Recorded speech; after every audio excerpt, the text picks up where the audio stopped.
All right. William Ortiz, you get a brownie right now. Yep. It's not coming up on my iPad yet. Yeah, there it says is. live on YouTube.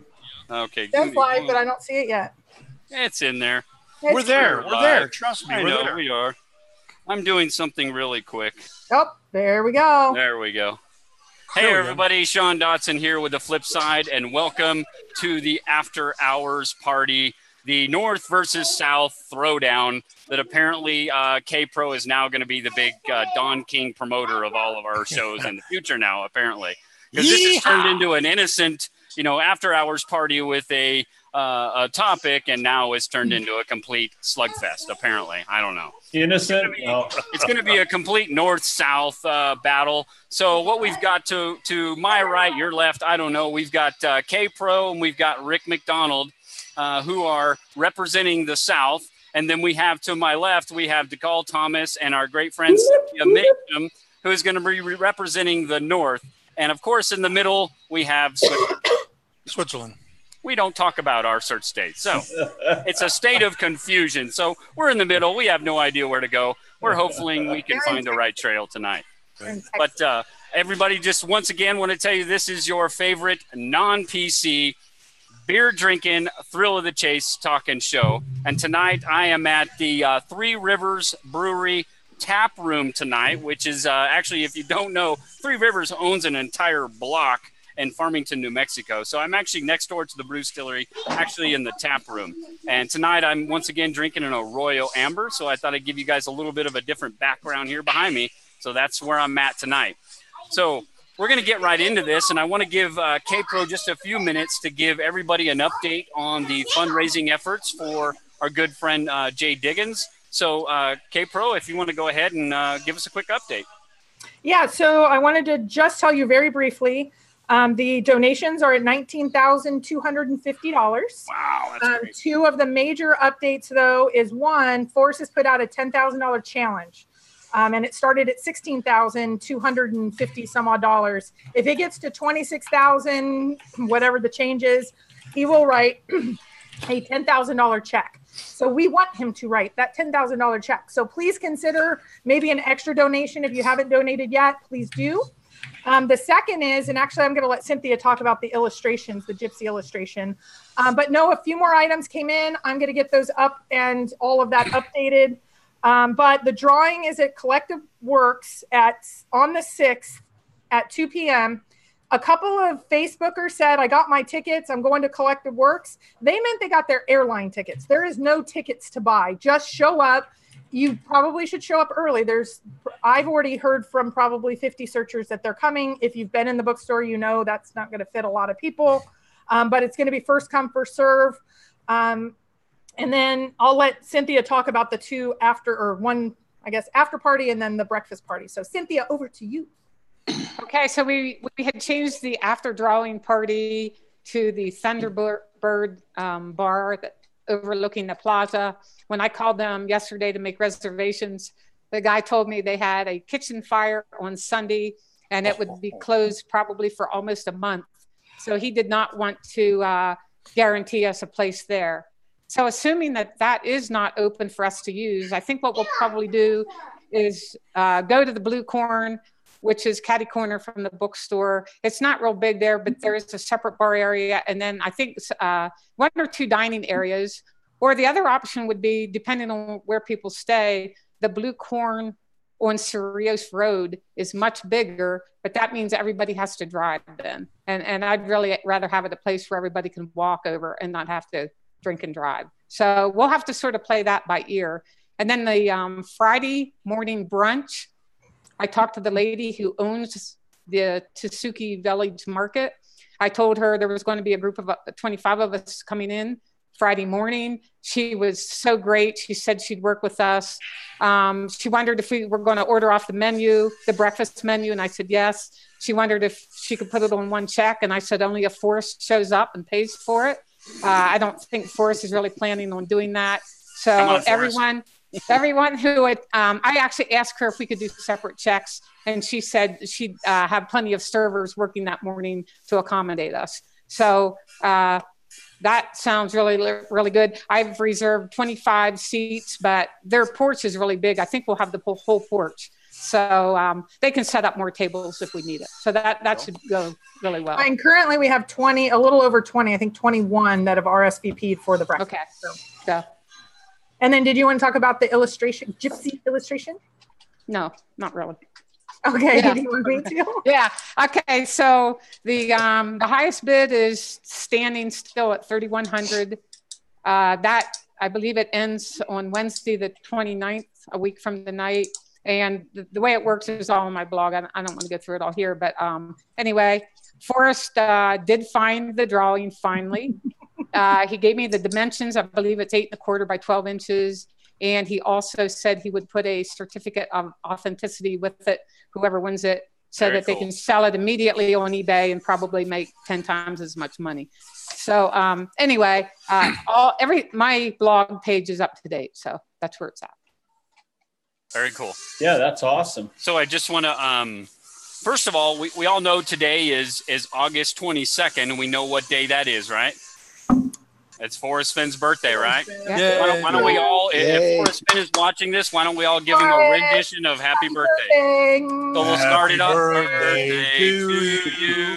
I'm not saying Happy birthday to you. Happy birthday, dear Forrest. Happy birthday to That was you. awful. What state is your treasure in? What state is your Where's treasure your in? water's halls?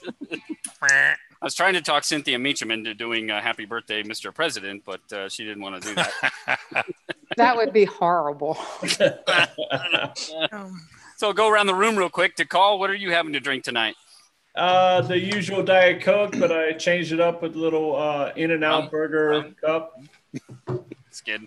Cynthia, what are you drinking tonight? I am having just one margarita, but I wanted it to be a big one. I have purple straws in honor of Fenn because purple's his favorite color. Wow, nice. Awesome. Nice. David, how about you? I got a dilly challenge today, so I'm back to the Bud Light and bottles. Hey, Rick, can you how get about us an yourself? affiliate? Can you get us an affiliate sponsorship for Bud Light? Right. Saya. Rick, how about yourself? I'm Angry Orchard, the crisp apple. Very good. Nice. Good. And Kpro? Well, of course I have my water, but for tonight, I'm going with David here. Dun, dun, dun, dun. Very I nice. will go back and forth. So let's give a big cheers all to our audience members out there, a toast to them. Thank you guys for Forrest joining us Fenn. tonight. And Right, Forrest Forrest Fenn. Fenn. We know he's drinking some Worcestershire sauce. So we're gonna jump right into it. But first, I just want to recognize a few people in the chat before we get started. I think it was William Ortiz was the front-running bastard tonight that it was leased in my chat room. I think he was in at 4:59 my time, so he's like an hour or 2 hours ahead. I want to say hi to Jason Hilgerson, Alan J, Buddy Allen, and I just want to give some props to Buddy Allen. I think all of us know what happened on the weekend update, and me, like normal, my computer went complete kaput, and poor Buddy Allen was left there on his own with the deer in the headlight look, which was completely classic. If you haven't watched it, it will completely bring you to tears because poor Buddy was like, am I still on? Good job, Buddy Allen. Buddy, you did Good an job, amazing buddy. job. So good job hanging in there, trying to work through it, and then keeping the show going. The show must go on, and you definitely kept it going. When you said this was a non-PC show, I was just going to reference yours and think it's a broke-ass PC. Yeah, a broke-ass PC, apparently. But Rapala67, Finn Treasure Hunters, hello, Sasha and Jason. Sir Crow, Alan J., David Kramer, obviously, Dave Erickson, The Journeyer, Sean Martinez, Maverick Searcher, Anna Graham. Hey, Anna Graham, good to see you in there. So there's Sasha, Ben Downing. Let's see who else we got in here. Journey Man is in there. Alan K, Renee Slarv, Jim White, Adam Foddy. Keep going through here. Steve, just Steve. Man in the Barn. Hey, Brian, how you doing? DAK, how are you? RC, Jay Delkin. Hey, what's up, Eugene? Chris Bettles, Steve Gaghagen. Yeah, I'm messing that one up, I know. JT, Virgil Kane is my name. H. Purd, Anon, Illinois Ghost, obviously. Jim I think White. I've got everybody in there. Yeah. Well, hey, guys, glad you guys are in there and chatting it up and stuff. So tonight, because David and I kind of are in Switzerland, so to speak, I'm going to do my best to play the moderator tonight and just keep an eye on the chat room. And if you guys have a question for anybody or specifically to the panel, you can, proceed it with that @ sign at the flip side of Forrest Fenn's Treasure Hunt. And then you can put your question in there, and I'll keep an eye out for it, and then find a pause in the conversation and get your question asked. So with that, I'm going to go ahead and we kind of drew straws, and Cynthia got the short end of the stick. So she's going to start off with the North versus South battle, and I'm going to hand it right over to Cynthia, and you go, girl. Well, first, Sean, I just want to thank you for inviting me on your show. Since Toby and Shelley are on vacation this week, I settled for this. I don't even know if anyone watches this show. I figured, is this like searching for Fenn's treasure chest in Colorado? Like a total waste of time. So anyway, there you go. Wow, there's a start.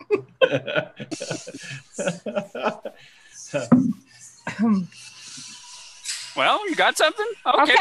No. Should I go ahead and start with my yeah, you're on. Okay. Go. Okay, so back on the EIS radio show from March of 2014, Fenn's talking about how you need to read the book, study the poem over and over, go back and read the book again, looking for hints, blah, blah. Yeah. The whole context of this conversation is about reading the book. And Forrest actually says, and I'm reading this so I don't misquote him. He said, you have to learn where the first clue is. They get progressively easier after you discover where the first clue is. So he is talking about reading his book, The Thrill of the Chase, and nothing else. He's not talking about Too Far to Walk. He's not talking about scrapbooks or whatever. He's just talking about The Thrill of the Chase. And in that book, my interpretation of this, using the context of the conversation on the radio show, is you should be able to find hints within the book that will teach you where the first clue is. And I want to get this started with my props. Yeah, let's check it out. Oh, wow. Okay, nice. So I went through the Thrill of the Chase book, and I have all the pages with names of any place in any of the 4 states, right? So page 44, page 45, page 46, 47, 53, 54, 56, 58, 59 to 63. That's Lewis and Clark. In that one chapter, you must have 6 places. 65, page 68. Then you go to Flywater, which is later on in the book, and it's page 120, pages 121 to 125, with what is that, about 6 more there. So there are a total of 28 times in The Thrill of the Chase where he talks about a place that's either in Montana or Wyoming. Okay, now, since Christy, I'm sure, didn't do any homework to defend herself, I thought I would help her out a little bit. And I recorded the times he talked about New Mexico or Colorado. So let's see. Teachers with Ropes, he talks about Espanola. Tea with Olga, of course, is Taos Mountain. And then on page 135, he says, well, all of the land in New Mexico would be covered with houses and asphalt. So there's 3 hard times that he actually mentions something in New Mexico. And by the way, Colorado, 0. 3 for New Mexico, and 28 for me. So even if I miscounted somehow, and Christy, I'd give you 3 of mine to add to your Peasley little 3, or your measly 3. I am still ahead of you 25 to 6. That's a pretty good point. Okay, do I get a counterpoint? Is it counterpoint time yet? Go for it. So, it's counterpoint. Go to Christy. Okay, so first of all, it's subtle hints. You want him to just put a big freaking X on a map? If he is flat out saying 28 times north, north, north, north, north, I don't think those are subtle hints. Those are flat out hints that are saying, go on up north if you want a nice vacation. And I know you've had some nice vacations, but why were you for 5 years down in New Mexico then? Did you just get this epiphany? Did you just get the book? Did TTOTC? She didn't have vacation time built up, Kpro. Damn margaritas. Yeah, so that's the first thing. Subtle hints. Subtle hints doesn't mean, I think the best one. I went to Ojo Caliente. You bathe in it. It should be right there. It's so obvious because he talked about it so much. He loved that spot. Why hasn't the first 100,000 people that went there found it? Okay, go. No, Ojo Caliente isn't in the Thrill of the Chase. It's in the next book, Too Far to Walk. No, river bathing is best. No, that's Too Far to Walk. Yeah, but to be fair about that one, river bathing is best was published before the Too Far to Walk in one of his earlier writings. But obviously that's about the Firehole River and that area. So I don't know how it helps any New Mexico arguments, but. Well, so do you want me to throw one out now? I'm gonna go to the chat room really quick, and I'm gonna get a question that comes from Ben Downing. And Ben Downing says, I'm curious if anyone on the panel has switched states or regions, and how many times have they switched? How many? I was north, I was wrong, I think we all and have. now I'm south. Rick, have you switched? Have you switched states? Or have you been with the same state the whole time? I've been same state the entire time. Since 2011. Never switched. I'm the same area the whole time. I mean, we're not even talking state. We're talking same area the whole time. Right. It's too spectacular to leave. Yep. And I've searched in every state. And Cynthia, you've switched. I'm the one that switched all the time. I switch every day. And Kpro, you're obviously in the midst of switching, right? Well, I was Wyoming, Montana first 2 years, and then I am New Mexico for my last solve. And then I am going to stick with either New Mexico or Colorado because that happens to be where the treasure chest is. Yep. And then Cynthia, I got a question directly to you. It's more of a comment, and it comes from the Journeyer. And he says, I have the same Eric Sloan poster that you have, and he wanted to ask where you got yours. At the old Fenn Gallery, which is now the Nedra Matucci. Okay, cool. Wow. Journeyer, there's an answer for you. I'm going to... one more here from Sean Martinez to Cynthia. How many approximate hints total have you located in the Thrill of the Chase? Oh, inside the book? Yeah. 28. Well, quite a few in the first 4.5 years, and then I did search in New Mexico. So I'm changing all again. So this year, everybody knows I basically did Yellowstone, but it was mostly the western half of Yellowstone and the town of West Yellowstone, the Madison, that side. Now in 2019, I'm changing again because of new hints in the Thrill of the Chase. That leads me. Wait, there's new hints? Well, you have to match. Sorry, no, new to me hints. Or it's things that I'm going to consider a hint that's going to take me basically the path that Fenn and his family used as the route they used when they traveled up there. And he does actually briefly mention between Casper and Shoshone and Wyoming. So Hold on 1 second. Hi, I think Jamie. it's somewhere. You made it in. We love you. Hi, Jay Diggins. You're in the chat room. Hi, Jay. Yep, Awesome. we see you're in there. Yep. Sorry. Hi, Jay Diggins. Sorry, That's okay. we just saw that. That's David okay. pointed it out. Good job, David. So sorry, Cynthia. Go for Oh, it. that's okay. No, I was just saying that I think so. I agree with Christy about it's subtle hints, and if he names a specific spot, it's probably not. It's not Red Canyon. Okay, so in the Lewis and Clark chapter, Fenn talked about Red Canyon. How many billions of people have searched Red Canyon already? I really don't. I do agree it has to be more subtle than that. Yep. So earlier when I thought the Gallatin National Forest, that's Lewis and Clark, they burned the map. That's like a blaze. Since then, I've sort of I've stepped away from the Gallatin more, and now I'm focusing more the subtle hint being the route they used when he was a kid and the family drove basically from Temple, Texas, up through Casper, Shoshone, which he actually does mention in the book, all the way up through Meeachum, which is actually in it's in a 2011 blog article on his website where he talks about the the sword, and then the guys that come by when he was getting gas at the gas station in Matitsi, and that. So he actually wrote that story in 2011. And by the way, at the end of that, if you go reread that, I think it's also a scrapbook or maybe in one of the older or previous books. The nails, but the little nails. Yes, the tax. So if you read that article, the last paragraph talks about how he had just finished writing his memoirs, and he talks about it being his memoirs are about him growing up in Temple, Texas, and his love of Yellowstone. He doesn't friggin' talk about his gallery. He doesn't talk about New Mexico or anything. So sorry, Christy. Counterpoint, Well, Sean. I don't want to like. Well, no. I'm gonna move over to DeCall because DeCall hasn't had his chance to talk about. I mean, and Rick is going to have to save up a lot of ammunition here to defend New Mexico. But my philosophy is very simple. Okay, if the cover of Thrill of the Chase is one picture on Trail 205 between Red Canyon and Beaver Creek, and that's the coonskin hat picture.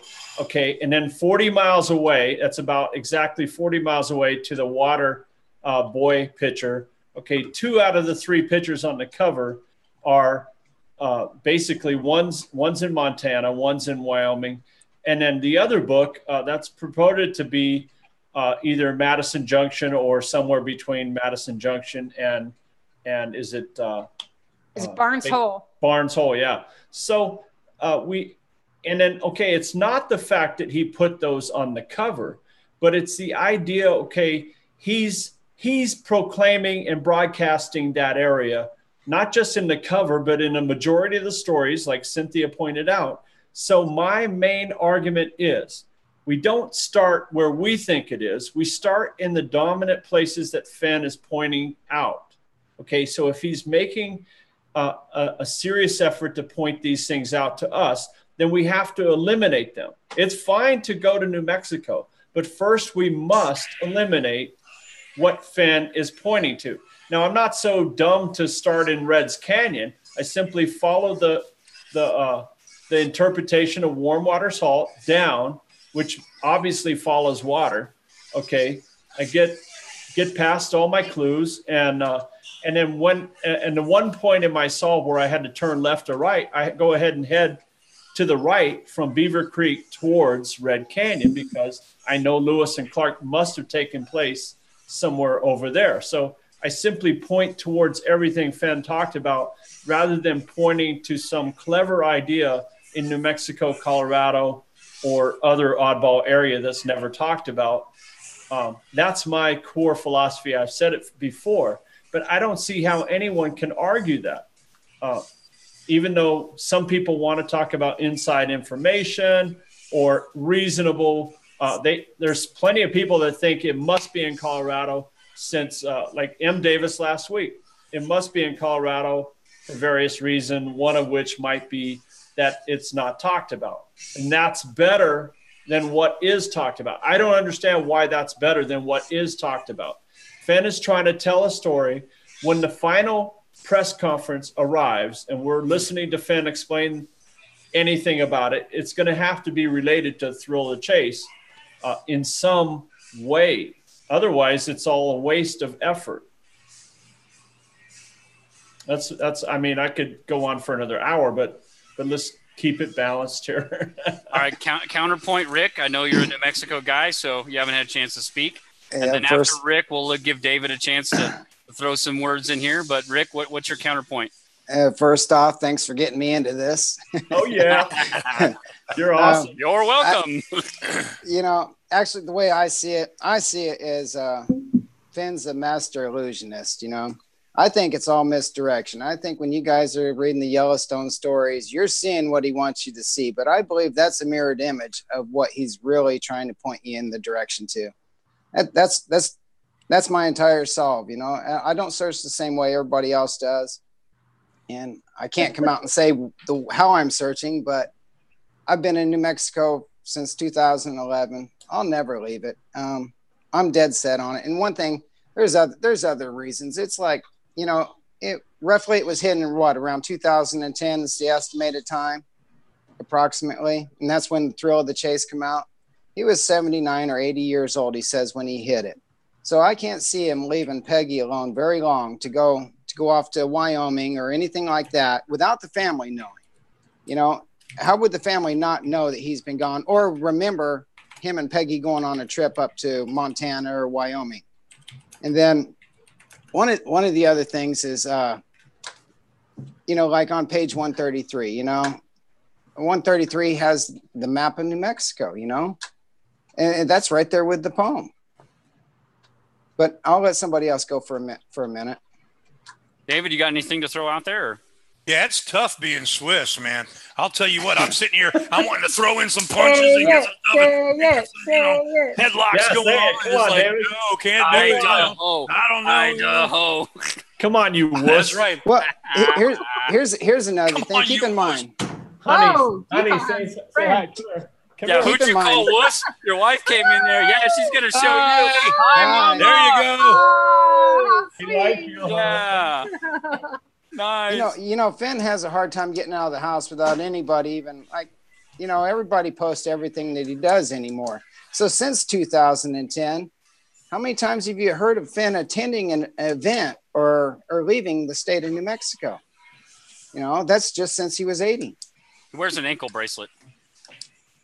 You know, I haven't heard of one time. Well, I got something to say really quick, but I mean, we'll go back to that 2006 video where, you know, he said it, and at 76 years old, he drove nearly 900 miles or something to get up there. You know, I mean, 4 times a year. Or 4 times a year. Yeah. I mean, He drove over 900 miles 4 times a year. Was that to the go last to time he did it? You know, 2006 or No. when was that? You know, Dale actually posted pictures. Didn't Dale put on the blog or talk about pictures he had of Finn up there somewhere at Ojo With Caliente? the treasure box going to hide it or something? I bet Dale wishes. Hey, no, I thought there was something online, or I thought there was something out there about a picture of him being in that area in 2010. But he was Cynthia, I got a question for you that comes from Jonesy1. And Jonesy asks, Cynthia, I noticed the sedan quadrangle is in the Gallatin Park. Do you think this could be a subtle hint to where he parked his car, or too obtuse or obscure? No, I don't think the sedan has anything.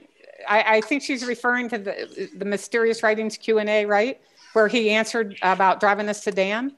Is that? She says, I'm assuming that's what she sedan means. Quadrangle. I think she's talking about like a map sheet that might be. Oh, okay. And I thought maybe she was referencing that into his words about the driving the sedan.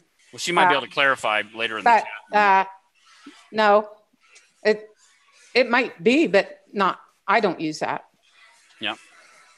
Okay, Christy. Now you said you had something that you wanted, and I cut you off and let the call go. So now is your chance. I'm just saying, Cynthia had her notes. I have my own, and I'm going to go quickly so nobody can see them all. But I will give a couple of points to consider, and that everybody can tear apart because they're not leaving their search area.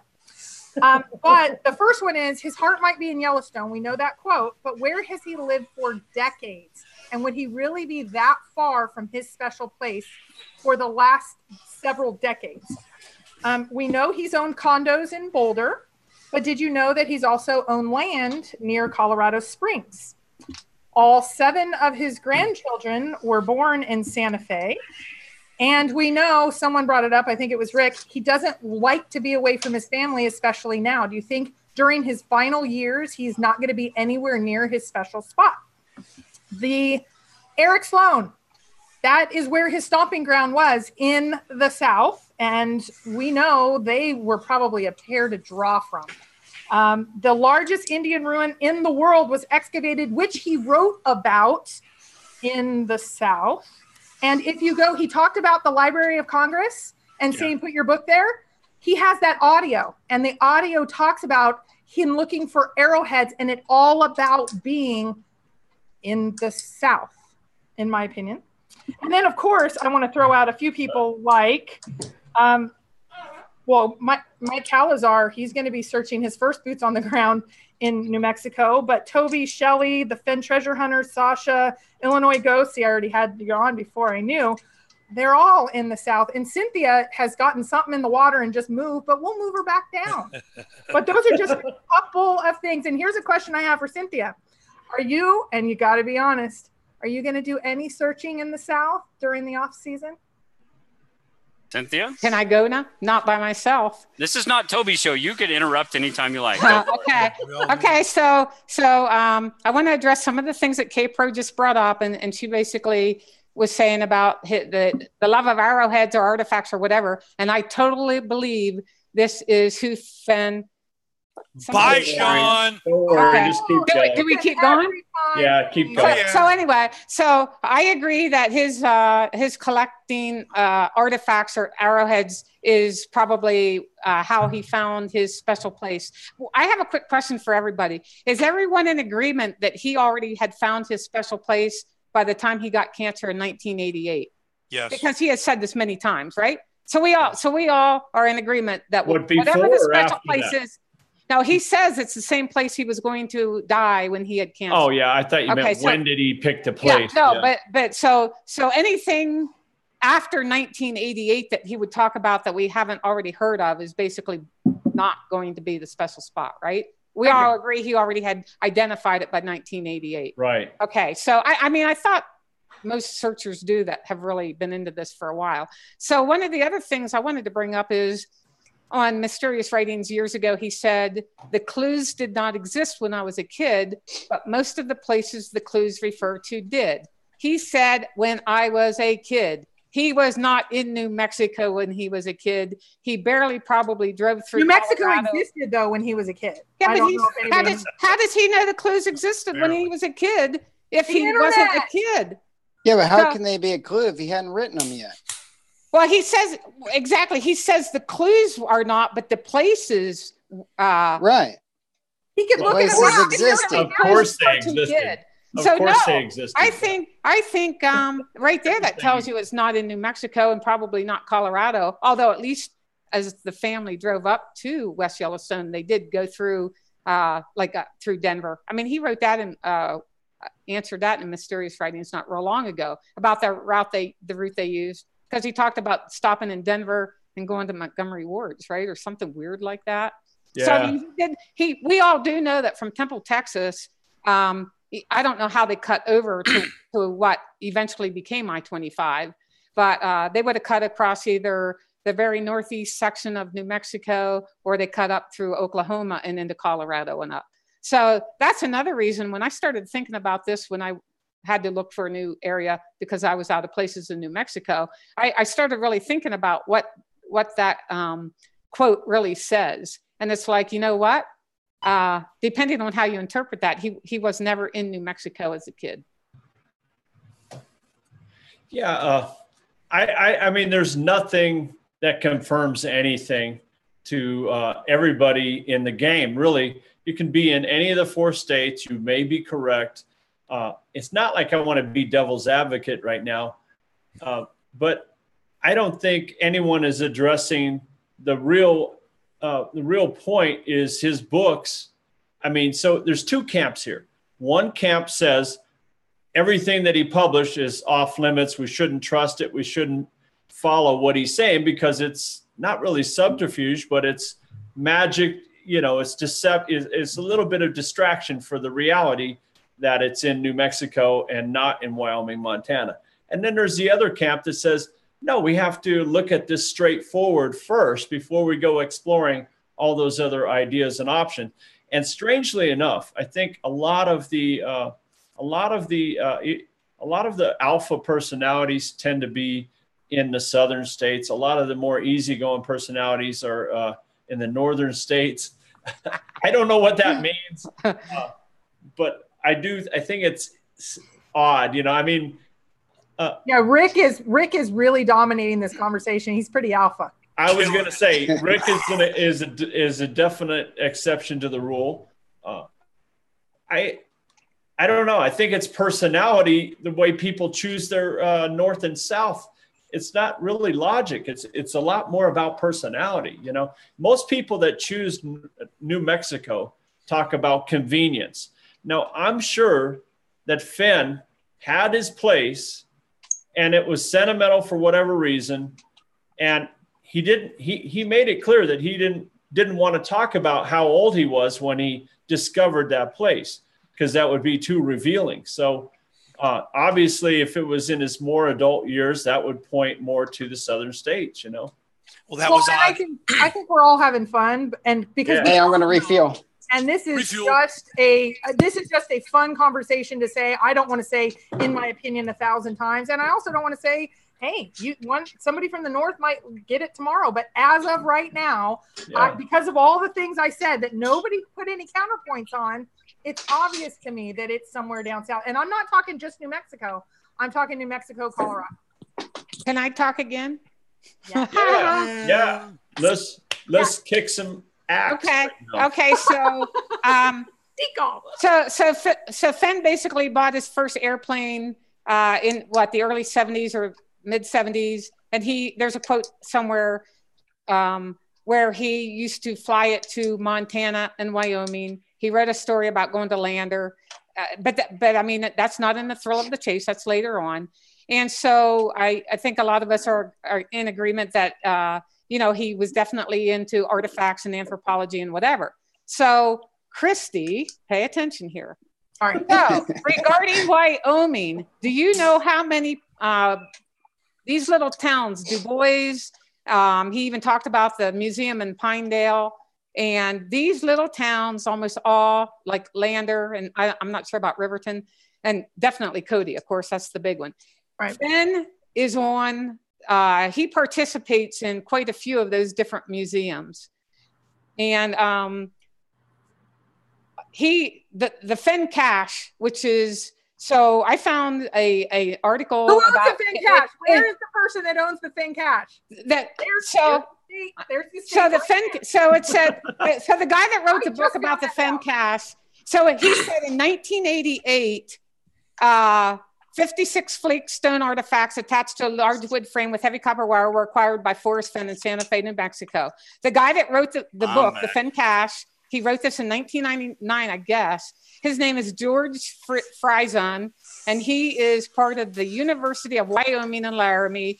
Fenn is a friend of his, so or at least a good acquaintance, because I think they wrote the book maybe together. But George is the one that his name's on it. So he knows who owns it right now today. Who owns it? Where do they live? I don't know where. You know. I thought it was in the museum. I don't know. It is in Colorado. Oh, okay, whatever. I was wondering, it's like, no, you put them together like that. What are you doing? So all I'm saying is everybody knows how much he loved arrowheads, artifacts, anthropology stuff, and he had a plane that he excavated. Like, is that up north? No, it's actually south of Santa Fe, and house. So yeah. His ruin, it was San Lazaro, and it's south of Santa Fe. Yeah, Galesto Basin. Yeah. Well, here's kind of a question. Yeah. Yep. So, go ahead. All right. So if I don't think Fenn intended this to get as big as it got, so why would he choose just to single out the book to a small town bookstore, And then originally when the book came out, it just said in the mountains north of Santa Fe. It didn't say nothing about the Rocky Mountains. It just said somewhere in the mountains north of Santa Fe. And it was, the only place you could get the book was at the Collected Works bookstore, and that was it. And Rick, I totally agree. And that's why I searched New Mexico for 4.5 years. I mean, to me, I thought exactly the same thing. However, and if you read the early articles that he did, like with Tony DeCopel back in 2011, Fenn talks about it not being found for 10,000 years. So what better way to not have it be found for a long time, 1,000 years, hundreds of years, 1,000 years, 10,000 years, is to only publish, I think the first printing was 1,000 books or 15? 1,000 books, yeah. Only sold in Santa Fe. So of course no one's going to find it for 10,000 years. When he Colorado, nobody will be there for a long time. Well, when he hit it, he had no idea it was going to turn into what it turned into. So he's just writing his memoirs, putting a poem in there, and then and hiding this to give people a chance when they hear about it. But I think originally he hit it. I've said this on Toby's show that I think, and everything here I say is in my opinion also. I think Fenn hit it to be searched for, never to be found. And then that to me means it can be in any of the more northern states as well. Yeah, but 1,000-year. He's going to go back to his. Do you think he has been or will go back to his special place before he dies? No, he says he never went back after he might just throw himself on that treasure chest and die right there. Who knows? I think the 1,000 years. Or he'll walk out into the desert with it. And how much desert is up in Wyoming? And well, you know what? Not enough, yeah. You know what? I totally agree with you, Rick. And I didn't know what it looked like until I went. And when I saw along the Madison River, oh my God, it's like, Christ, this could be New Mexico. It's pretty grander scale. bare. It is just lined with sagebrush. Hey guys, I could not believe how much it looked like desert. Some of it. So everybody knows I'm back now. Apparently, again, this is the show where your host randomly disappears. So it has to do this. I was even gone. Nobody missed me. But my wife just texted me and said my kids are watching. So we all got to say hi to Bradley and Branch. Hi, Bradley. Hi, Branch. Hi, guys. Go to bed. And Sean, somebody asked if we can do our next fundraiser for you to get a computer and internet that you don't get bounced off. Let's get through Jay Diggins first, then we can talk about that. But guys, I need to catch up on a couple of questions because there was a lot of questions that were asked when I was missed. And let me just hit up on these real quick. Sean Martinez said he had a special place in every state he lived: Texas, Yellowstone, Vietnam, and mentioned these, but does not mention his special place in New Mexico. So he doesn't really mention a special place in New Mexico. I mean, would you guys agree with that, or what's your thoughts? This is hard, but not impossible. He's not going to just put an X on a map. Right. So I don't know if Sean is making the point. I think Sean Martinez does. He's from Clovis, so I think he is particular to. David, are you okay? Look at David's like falling asleep over resting my neck, man. Right? Resting my neck. But I think Sean is a New Mexico searcher, so I think he's referring to the fact that he believes it's in the South. I'm going to go down here. I know there's another one. Sean Martinez also says the Gypsies reference, in my opinion, is that Gypsies Toby and Shelley are close. Okay. I don't know about that one. They may be. This came up on Thor, and I will tell you, and everybody can believe it or not. When I reached out to Forrest and said, would you please give us an illustration to kind of up the game for Jamie? He said, I'd consider that. Which one's your favorite? And I emailed him back and said, of course, the Gypsies. With my personal friends, I'm called the Gypsy Soul. And I said, the Gypsy one. He said, I'll get that one to you. And I didn't say no, because I know I can't win it, but that was the only, and he said, great, no problem. I just need to find it in my basement. And I said, okay, I will tell you everybody thinks there's a hint in why he picked the Gypsy one. That's literally the only reason. And I actually was very caught, and I put this on Thor because half of me knows it will go big because it's a favorite for a lot of people. But on the other end, I won't get it because it outbid my budget. So I just wanted to say. That's my good friend Bags. That's the only reason that the Gypsy one was picked. Well, Christy, I was wondering if that was deliberately chose by Fenn. That's a good clarification. Now I can put the email up so everybody makes sure to see it, but that's the clarification of what happened there. And I put right when the thread started on Thor of there's a hint in this, and I went, wait, no, right away I'll tell you that up front. So we got another question coming from Ben Downing from the chat room. He says, anyone think it's possible he found the spot from a painting he handled? Nope. Anyone? Never thought about it. It might be in a painting, but he was there. I think there was one painting. I think it was an Eric Sloan painting, and we can argue about the title of it, but it was titled Canyon 1991. I've seen it. And there's been some talk about that years back, and it hasn't been brought up in a while. Cynthia, I think you said you recall that one, right? And yeah, I've seen the painting. Yeah. So I think some people refer to that as the canyon or something that he's referring to, maybe. So interesting to talk about. Mary Green asks, what does a panel think about the sage and pine tree statement? I agree. Yeah, sure. Yeah. I don't think it's opinion, but definitely because he retracted the opinion, he did not retract the other two. But there again, Yellowstone just has, the whole area up there has a ton of sagebrush and pine. Yeah, I'm right next to Sage Peak. And for your information, when he's standing there in the coonskin hat on the cover, he is looking directly at Sage Peak. I think that's interesting because that's exactly what he's looking at in that picture. We're talking about the New Mexico True one where he said if you were standing where the treasure chest is, you'd see mountains, you'd see trees, you'd see animals. But you know, wonderful smells of sage and pine, or he said pinion needles or pinion nuts, or something. Yeah. You know, the funny thing about that, video is he doesn't mention water, but they show you a lot of water, like subliminal. Yeah. But he doesn't mention water. Yeah. Well, he says he knows the treasure chest is wet. Yeah. But I think that's then you've got the sensationalist media showing the picture of, water and was that irresponsible of them or them throwing their own thing, because that video was made. Wasn't that before even Randy? We lost Randy. Yes, it was. Yeah. So. Well, I had one more when he recently has said that and I might not get it exactly right, Yellowstone in summertime and New Mexico in wintertime, worth the cold. Yeah. Where he lives. But he hit it in the summertime. He hit it in the cold. Worth the cold. Well, I think that's what Dale, when he was on the show, he had pointed out that Peggy and Forrest had looked at a house up in Montana or Wyoming, and basically because of the snow being, asshole deep to a giraffe, they said no, they're going south. So good point. Well, so David, are you saying south? I'm getting subliminally here. You're a southern. No, I like the snow. I was born in Minneapolis, Minnesota, for crying out loud. I love the snow. I love the north.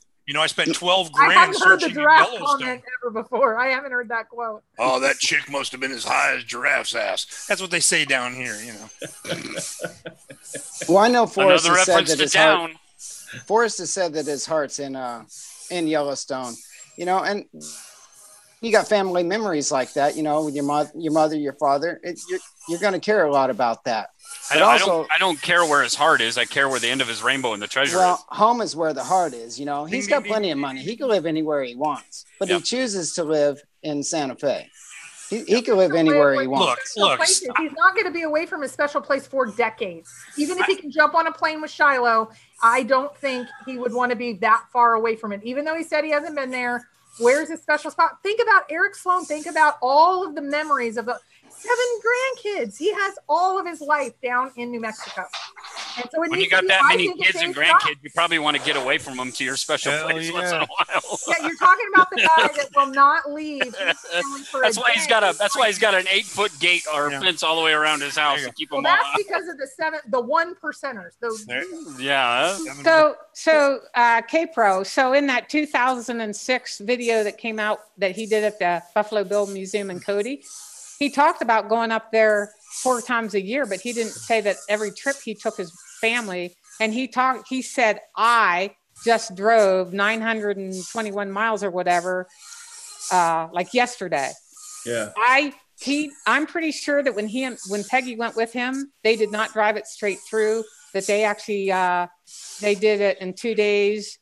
And so I think Fenn definitely drove that by himself. I'll tell you what, I'm not Forrest age, but I'm older than all of you guys combined, probably. And really?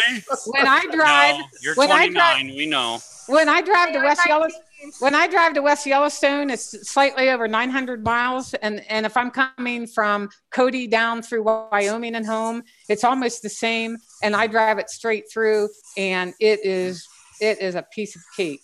So I think you all really, really. Don't give Forrest nearly enough credit for his driving abilities and his stamina in a good car. I mean, anymore, my God, it's with the interstates, it's easy.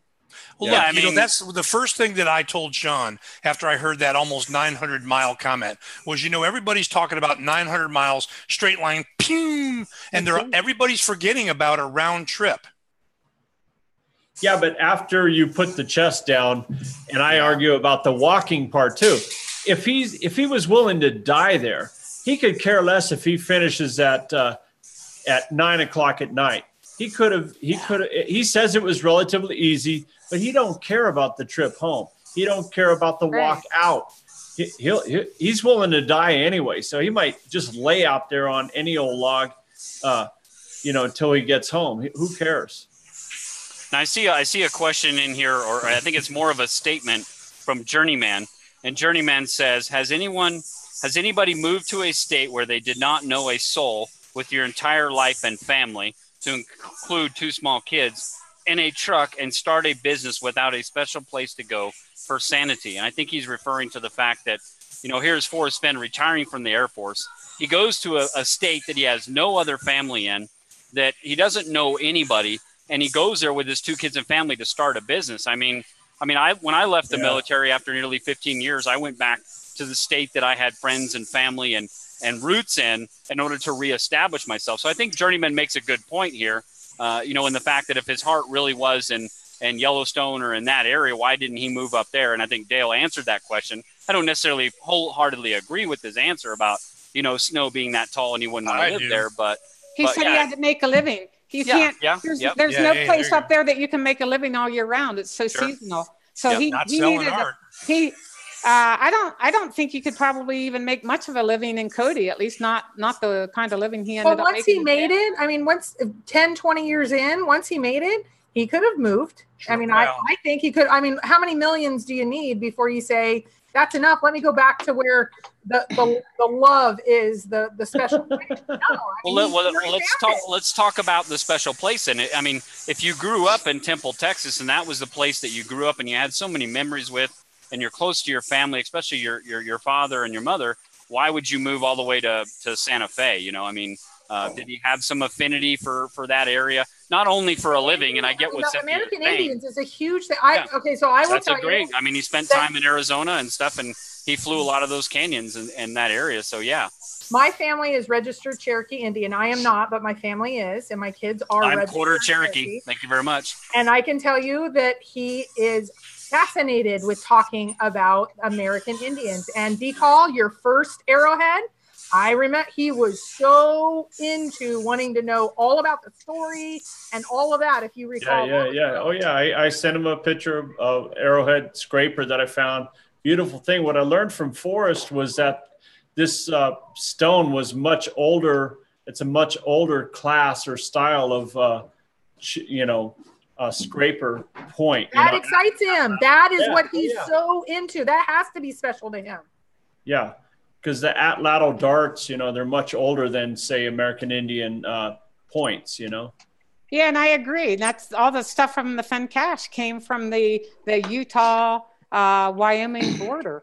And so there's more of that stuff up there. Yeah, each and every one of our states has Native American artifacts. Yeah, but I talked to him about the cache stuff.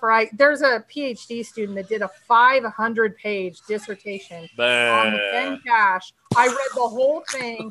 I wanted to engage in conversation with, and that's some light reading. Oh my God, it was tough to get. There were some points to it that was interesting, and I tried to get he's not into the science. We know this about him. He's not excited about the PhDs that are sitting and talking about all. And I was into the pH levels of the different area and blah, blah, blah. Does that go to his mildew comment? And what is that? And he's like, simplify. What the hell are you doing? And that's where it was like, okay, simplify. It's New Mexico, Colorado. Come on. All right. So here's my question. Who wins, North or South? North. We'll let the chat room figure that one out. Sort it out amongst yourselves. Well, the person that finds a treasure chest can tell us who wins. They win. Well, I got to ask DeCall something. Hey, DeCall, I know you're like me. You think there's something up with that hat, right? Yeah, I definitely think. Every picture on the cover front and back cover of every book has a hat, especially the doodles. Exactly. When Fenn moved to New Mexico, he was so excited he jumped up and down on his hat. That doesn't make you want to search New Mexico? Well, you've heard my logic. I don't mind you're in New Mexico. I think, why go to the trouble of publishing The Thrill of the Chase? You could have kicked the bucket right after hiding the treasure, and that's all we're left with. No offense on your birthday, Forrest, but but hey, so why did he write the book about all that? Was that a waste of ink, or what? What is that all about? What is the book about? It's got to be about something. Well, again, I look at it as, the book was the vehicle to get his message out, which is the poem, which is the whole treasure hunt. Again, he got to, that 79 or 80 years old, and much like Eric Sloan, he figured it was time to act because he didn't want to just, pass in his sleep or something like that. And thank goodness he didn't, because we've got all these wormholes and rabbit holes to go down. But and maybe it'll be found. Maybe it's going to be found in Colorado, but everyone at that moment is going to be saying, "What in the hell? How?" No, but I don't think TTOTC was all about giving specifics to locations. I think telling his story like he does. And if you've ever sat with him, and I got the pleasure one time to say, he is a storytelling machine. Yeah, I love it. Yeah. Storytelling is not about, here's where WWWH is. It's about, hey, when I was a fighter pilot, or hey, that to me is what TTOTC. But you're making my point. He's telling the stories, and the stories are, as Cynthia just proved, many of the places talked about, a majority are of the northern areas. And I got to admit, Toby and Sasha both, and you're making some great arguments yourself in favor of New Mexico. Or Colorado. Yeah, I mean, who cares at this point, other than how the hell do you figure it out? I want to freaking chest.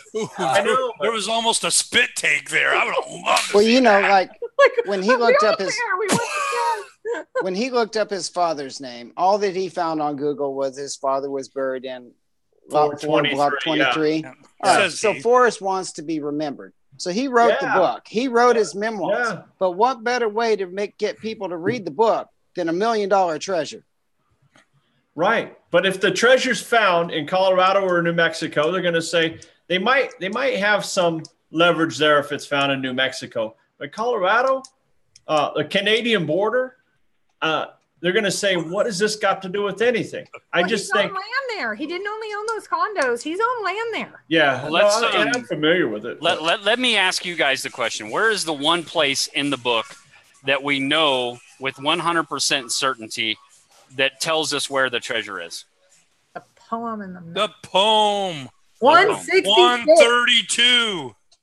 Now, in my opinion, anything outside of that, the poem, and that is the pure evidence that we're supposed to have. Anything outside of that can be very subjective. And we obviously have a north, we have a south, and we have these differences of opinions, but we all can agree that the one place that we know for certain that the treasure's location should be in is within that poem, right? Yep. And there's many people that take, words inside that poem that they believe that hints to a certain state, right? And let's just go around the room. What words in that poem do you think, hint to a certain state? I'm freaking Switzerland, man. I can't answer that. Switzerland is totally in that poem. Rick, maybe Rick, you could tell us. So why is it I must go, or rich is new and old? Does any of that ring a bell for state, or you just what made you decide on your state?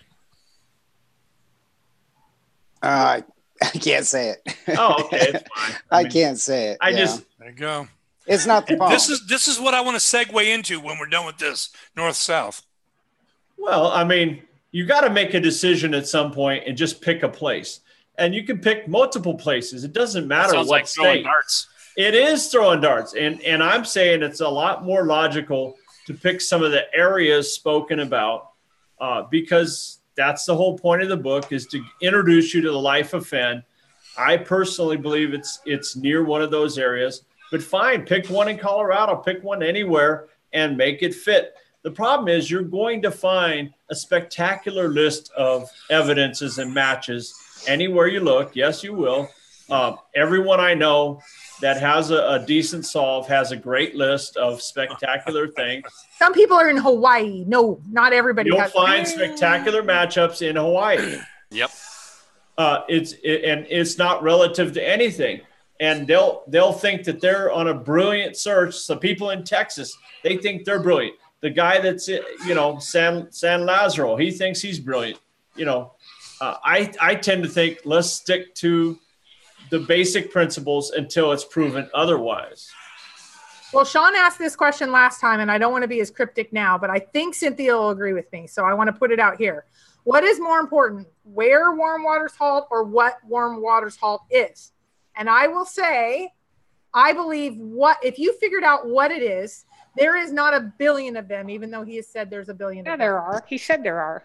He has said there are, he but did. if you take a few of the other pieces of clues, you can narrow down. Like, why did you leave, Cynthia, New Mexico? Because you believe you've exhausted New Mexico. It's not because you didn't look there. It's you've exhausted it. There's probably another 100, 200, 300 where warm water halt, but not the ones that fit the rest of the poem. So I think it is easier to narrow down based on what we have. If you truly believe you know what warm water halt is, you can start narrowing down. And that's, I think, a little bit easier in New Mexico and Colorado with all the other information. And when that happens, there's not a billion there. And there might be a billion general warm waters and halt, but I don't think there's a billion of that with a canyon and some of the other things that I believe in. I think it narrows down pretty quickly. Actually, he never said the number billion. He just said, isn't the quote, there are a lot of places in the Rocky Mountains where warm waters halt, and nearly all of them are north of Santa Fe. So it just means there are a lot. I made up the word billion. I think I've heard him use the word 1,000. So well, the word many could be a billion. I mean, yeah, right. And I've actually heard number. We don't know what many means. You look it up in the dictionary. There's not a number that says it's 1 billion. Or but I think I've heard him say already 1,000. So I mean, which is many. Yep. So Chris, Kpro, you started off asking just now something about which do we prefer to know what it is or where it is. If you know where it is, how could you not find it? The starting point, the where warm waters halt. I mean, he says that is the first clue. What it is? I mean, you find where it is. If you know the GPS or exactly where it is, it's going to be there. It'll show you what it is. I don't think there's codes and ciphers and all of that. And I think the way to, I believe, and we said this last week, I believe there's waters and they're warm and they halt. And so that's the first step. And I will say not all of my solves, out of my 3 solves, one of my solves was not related to water. I have erred in my ways, which I do. But I will tell you, I will never have a WWH that does not have water involved. So that's what I mean by the what. I've ruled out a lot of things now that is not related to non-water, not warm, and not halting. So that what there again, my gosh, there's a lot of them in New Mexico, and I've been to every one of those warm waters you're talking about. It doesn't mean I didn't miss it. And it doesn't mean that Rick's wrong, even though he probably is. Even though we all are. No, actually, probably. No, I still love New Mexico. No, I would still, if I can come up, if I can figure out the poem and it takes me to a place in New Mexico, I would be there tomorrow. I just don't have any more starting points. Cynthia, I'll send you an email later. Okay. Ooh, does that reveal something, Sean? Oh, I love messing with you, Kpro. It's so much fun. You're so interested. Now, I wanted to mention something, Cynthia. I remember the first panel I was on with you, and this was right after you had, initially moved up to Montana, Wyoming area, and I had asked you, what was it, that made you move up to that area? And you had said that you had exhausted all of your interpretations of what warm waters halt was in the state of New Mexico, and it's like you had moved up there. So and then I'd asked you that question, the same question that Kpro had mentioned, that what do you feel is more important, what or where? So to you, I just want to clarify, to you believe that what warm waters halt is more important than where warm waters halt. No, just the opposite. Okay. I think Kpro's totally wrong. No, I think Let me get some popcorn. Hold on. So you just said you kind of agree with me with Sean's question, but I'm wrong. No, I'm disagreeing with you.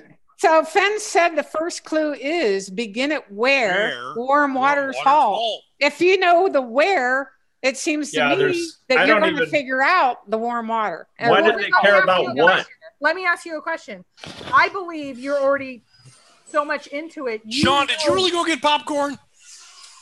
I have popcorn. Okay. That rat I bastard. believe now, and I've had this discussion with you, so I think we're actually just semantics right now.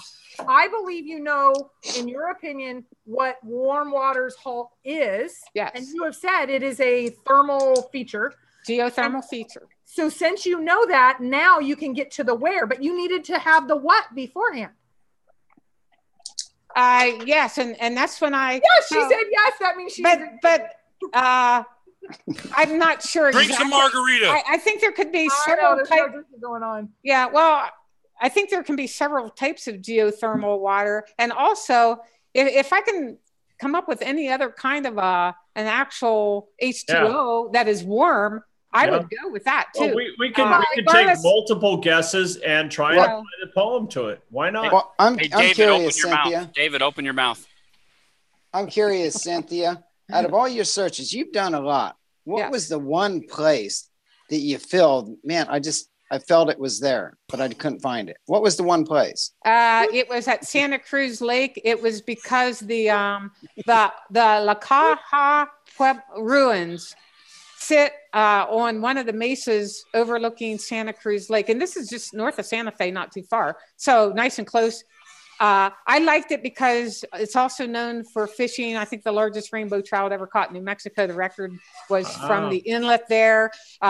This old ruins, which I think was never excavated, or it was, but then it was filled in again, is overlooking this. And that's where I spent, I think I had close to 15 searches there. And then just finally, it's like there's nowhere left in that there's area. No trees. There's no trees there. Don't you think? Yeah, there are in the canyon where I was. I'm not really insulting you or anything. Not yet, at least. Oh no, that's okay. Even if you want to, you can insult me if you like. A little more Diet Coke, it'll be right on you. So that was one of my New Mexico ones that I really believed in. Yeah, and I believe there's a person watching the show that's going to agree with me. Well, but I think my Montana soul. Desert File's not in here, I don't think. It's not him. It's not David. Well, but Cynthia, I sent you my Montana solve, and I know you had said, "Where's the water?" And I was like, "Yeah, I know.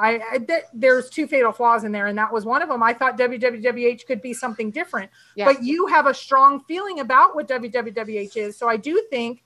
Since you're grounded in what WWWH is, you can now move to where, but you have to have the what first, I think. Or each searcher needs to have the what. I do agree with that, yes. Thanks for paying me for saying that. You owe me $20. Again, did everybody hear that? Cynthia agrees with Kpro. She paid me to say it. You gotta make some sort of guess on what the poem means. It's a very vague poem. I like to guess my way. We all have our own style. We're guessing at many things. And the strange thing is we can have an alignment of the 20 different clues, 20 different hints, and we're still not sure about anything. I'd like to say my list of spectacular alignments are better than anybody I've ever heard of, but then 800-foot salamander. 800-foot salamander. No, but your WWWH is Madison Junction, right? Yeah, what's wrong with that? Prove that wrong. Cynthia, what do you think about that? Can't prove it wrong. I think DeCall should keep looking there, and he should keep using that. And everybody that wants to use Madison Junction as their warm water salt, go for it. Well, yeah, of course. And wait. Just to be clear, does that mean your WWWH you have ruled out Madison Junction? Absolutely. Okay, just wanted to be clear. Yeah. Wow, that's good. That's interesting. I like it. I mean, she didn't have to burn a book to get there, Sean. No. And I mean, let's remind ourselves, every single person here has a different solve. Every person in the chat room has basically a different solve. You know, of course, these two are teamed up, but basically, mathematically, every single person is wrong, except for possibly one person, since they're all different solves. And so that's either 1 in 999 or 0 out of 999 have the wrong solve, or vice versa. I mean, 999, they all have the wrong solve. I like the point. I like that point. Everybody's wrong. I mean, chances are we're just following. We're just doing the same thing searchers have been doing for 8 years. There's been 300 How many people? He's saying 350,000 not searchers, but searches. In other words, I've made over 100. I think Rick's made like over 100. So not 350,000 searchers, but search attempts made. And we're just making the same wrong mistakes that have been made for 8 years. Well, and this is where we've got to give Cynthia, and I'll give it myself, but really to Cynthia, is when you feel like you've exhausted something. I said this last week, so I won't belabor it too much. I think the searcher that's going to find it is the one that says it's not where I love, or it's not where it's easy for me. Cynthia had it in her backyard, and now she's taking entire trips up to another area. That's the kind of searcher that is going to find it. They're going to say, this is about Forrest Fenn's spot, not the one I love. I've got mine. It's not about my love. It's about doing this smart and figuring out the one that Fenn loves. Yep. Well, like you said, the blueprint is challenging. The treasure may be found by someone who can best adjust. To prove my point, go look at, what is it, that YouTube channel, Smarter Every Day or whatever it is. Well, I've got experience with that in my Jingle Bell Rock contest every year. The people that tend to do the best are the ones that go from solve to solve. They change. Well, they change often. It's true for the Jingle, and it's a very similar game. They're following clues, and they change a lot. Now, I know, I'm the guy that doesn't change, and I make the same mistake every year. But some of it, not as I do. Some, I know, but that's just a reality of it. Some people, they stick to the same thing and they get lost, but some of it is also luck. Somebody has, with a lot of luck, picked the right area and found some or all of the alignments with the poem. I don't think that's luck. Well, let me ask Cynthia a question. She's the most, in my opinion, between Rick and Cynthia, maybe a toss up. But Cynthia, you might be one of the most experienced searchers, as far as time in this and boots on the ground and everything else. What's to say, and then I'll point this at Rick too. Rick hasn't moved from his spot, but what if, Cynthia, you were within 200 feet of the treasure in New Mexico and you have moved? Does that ever cross your mind? No. And one of the things that I've just, since I've gotten back from all my Yellowstone trips this summer, one of the things that I've decided to do is totally stop thinking about the 200 feet and the 500-foot thing. Because if that person wasn't you're using that for something that you're totally wrong. Doesn't even apply, give up the 200 and 500-foot thingy and don't use that anymore. and one of the things that Kpro just addressed was the difference. So my problem is over 5 years is I'm looking for a special spot that I think is special to me. In other words, I think every searcher, whether you're veterans like we are or new people, stop trying to find a Fenny spot like Toby and Shelley have coined that name, because that's what I do. I have searched in New Mexico already, Rick, where I go, and this is like in the Pecos Wilderness area, pretty far north of Santa Fe, more like up in the Tres Ritos area or the Santa Barbara campground area. And I'll go there and it's like, I didn't actually have a good warm water, but everything else, there's possibilities. And I'd think, this isn't Fenny enough. And I'd leave because it sucked to me. I think maybe that's the mistake that everyone is making. We're looking at it and we're thinking, this isn't really all that scenic or whatever. And instead we need to get into Fenn's head and stop thinking what we think is scenic and get into his head. And where is Fenn's head? I mean, it's all encapsulated in that book. Yes. Yeah. Say it, Rick. Even if you want to go to New Mexico or Colorado, though, which is not as heavily talked about in the book, maybe that's the mistake everybody's making. But Forrest Fenn has said that, and I think and I can't quote this exactly, but he said most searchers search in New Mexico and then Yellowstone, and then the least in between. It's that's the point. And is that because what you're saying, Cynthia, is that we all try to force fit our belief of what Forrest Fenn's special place is? That unicorns and kittens romping along next to a waterfall. I was definitely guilty of that, and especially at Yellowstone. I just fell so in love with Yellowstone within the park. Oh, And yeah. I absolutely love the geyser areas, the lower geyser basin and the middle geyser basin, which aren't near as crowded as like the Old Faithful area. I've been there. I've never even seen Old Faithful. I'm going to tell people. It is absolutely. No, well, and you can go, if you stay away from that and you stay away from like Biscuit Basin and where Grand Prismatic is, those three are the really big touristy areas, which are beautiful. But if you go to the other ones, I just fell in love with them because I hiked and there's nobody else there. You can't step off trail though. Well, let me add something to this, guys. I went everywhere in Yellowstone, and there was away from the crowded areas where the rangers probably hung out more. I never saw a ranger. I was in places that afterwards I saw signs that said stay out. But I didn't see them. But the rangers are cool. I went off trail and I found some rangers, and they're like, "You're not supposed to be here." And I'm like, "Hey, so," and I'm like, "Well, what are you doing out here then?" And we had conversations, and it was great. I mean, they were cool. I mean, one of them was like, "I could you and I could take you down the whatever jail thing," and I'm like, "Really? Nothing off trail, dude. You need to get." I'm gonna tell you, if anybody is going to Yellowstone this search season or planning on going, stop at Muleshoe Bend and go north up Rabbit Creek. Yeah, there is a trail there. It's not off limits. It's a beautiful hike. There's hardly ever anybody there. Go all the way up to the Rabbit Spring, which is at the top. There's some beautiful springs up there, and there's no geysers, but they're hot springs. Very colorful, very beautiful area. There's some trees you can sit out up. I've been up there, and it's amazing. So if you're going up there, take the extra hour or so to make that hike, go up it. You know, it's only about a half a mile to go up there and search it. But it's a beautiful area up there. I highly suggest anybody, if you go up there, to go there. That's my PSA about Yellowstone. Go check that out. Rick, what'd you say? What? What'd you say? Well, you know, I used to walk around when I was on my search, and I'd keep thinking to myself, what am I missing? What am I missing? And I know you guys have done this too. What am I missing?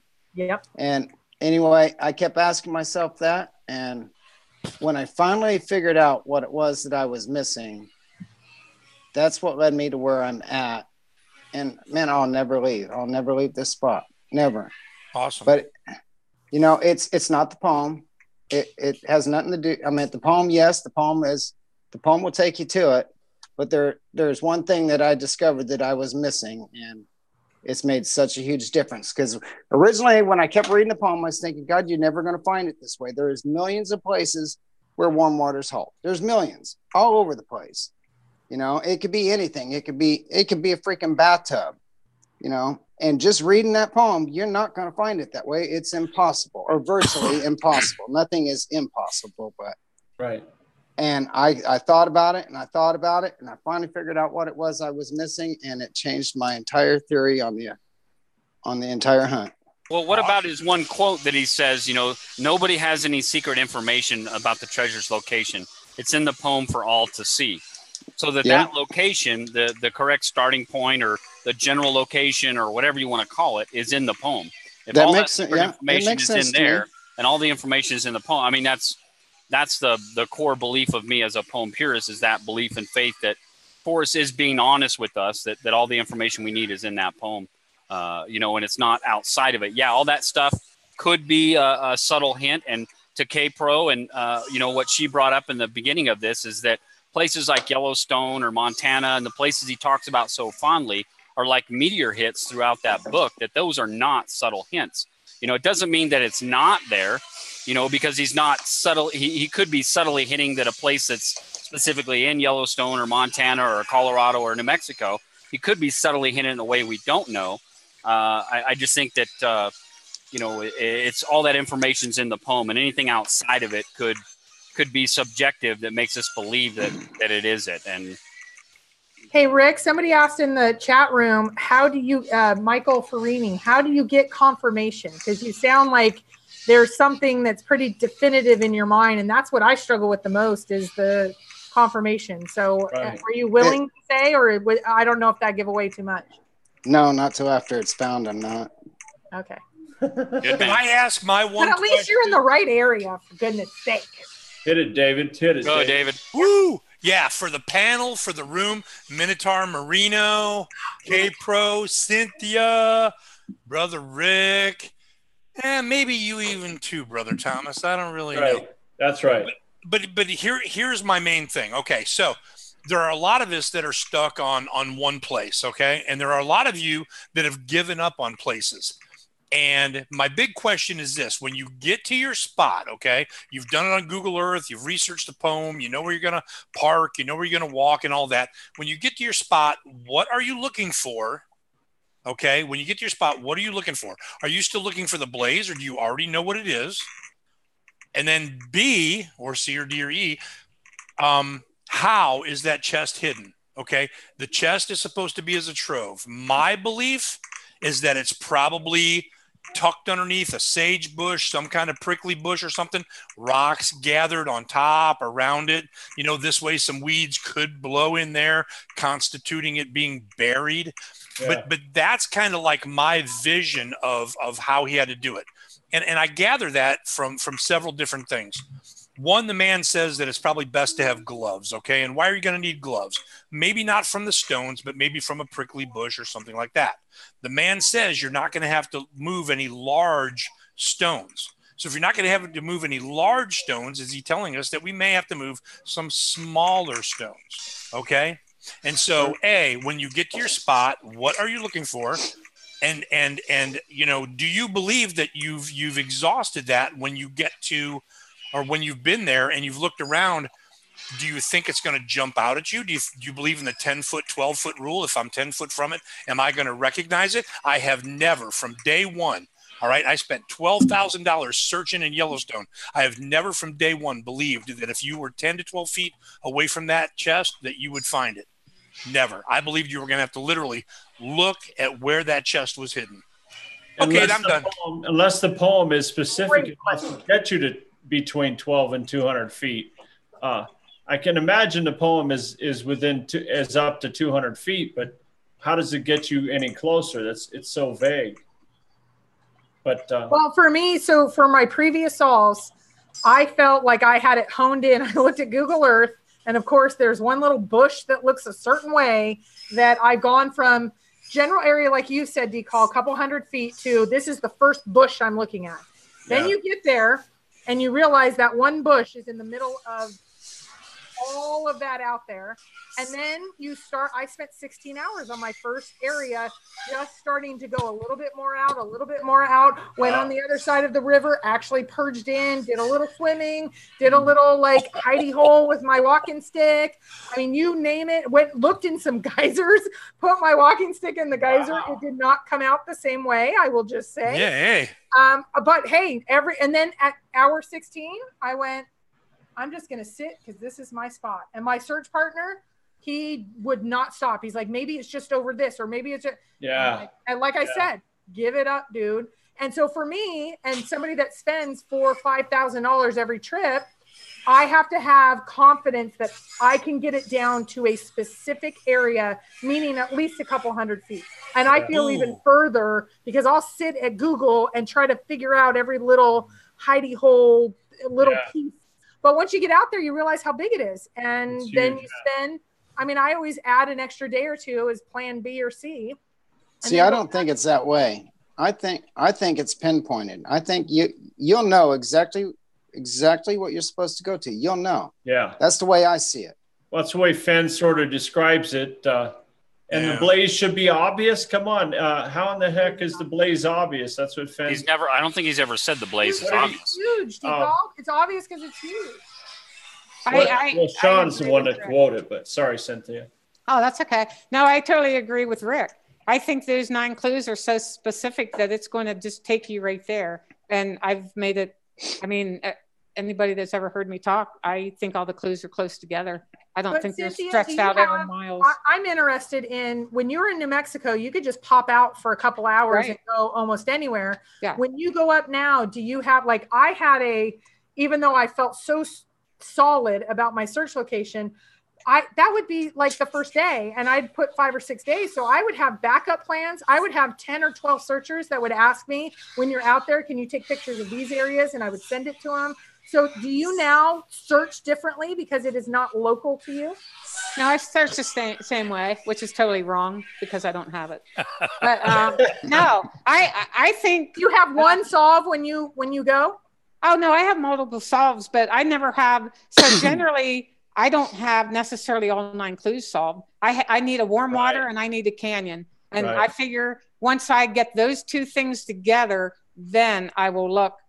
I mean, I've already done it, and the same in New Mexico, but I sort of don't count that the same way because I could just go every day. So I just went on a whim. I didn't even need a good warm water. I just it's like, oh, I'm going to go hike here today, so that's where I'm going to go search. And there's probably some kind of water and a canyon. But for the Yellowstone area, I think I handled it pretty similar. I tried to have a water source and a canyon, and then just went from there. But again, I think everything's close together.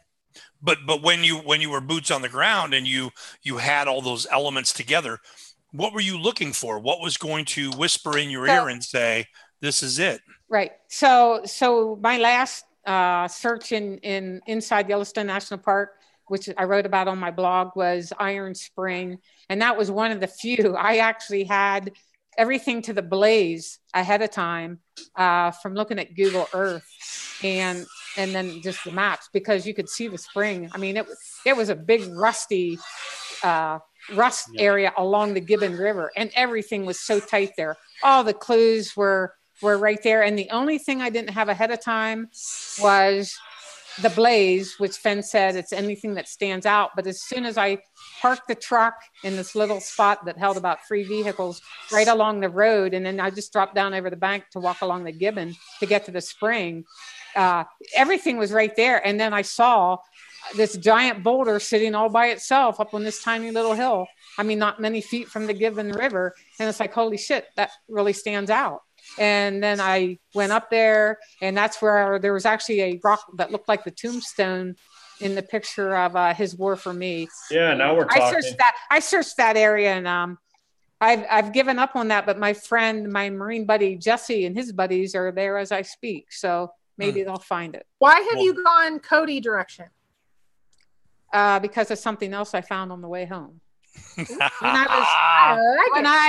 When I left West Yellowstone, my last trip, I think I had 4 days in West Yellowstone, 3 days in Cody, and 3 days in Du Bois, Wyoming. I did like a 10-day trip. And when I got to Cody on the very last day, in fact, it was the day I was leaving, I actually discovered something that it was my aha moment. It was so compelling for me to go back to that area that I spent one night in Du Bois, never searched it, and came home. So.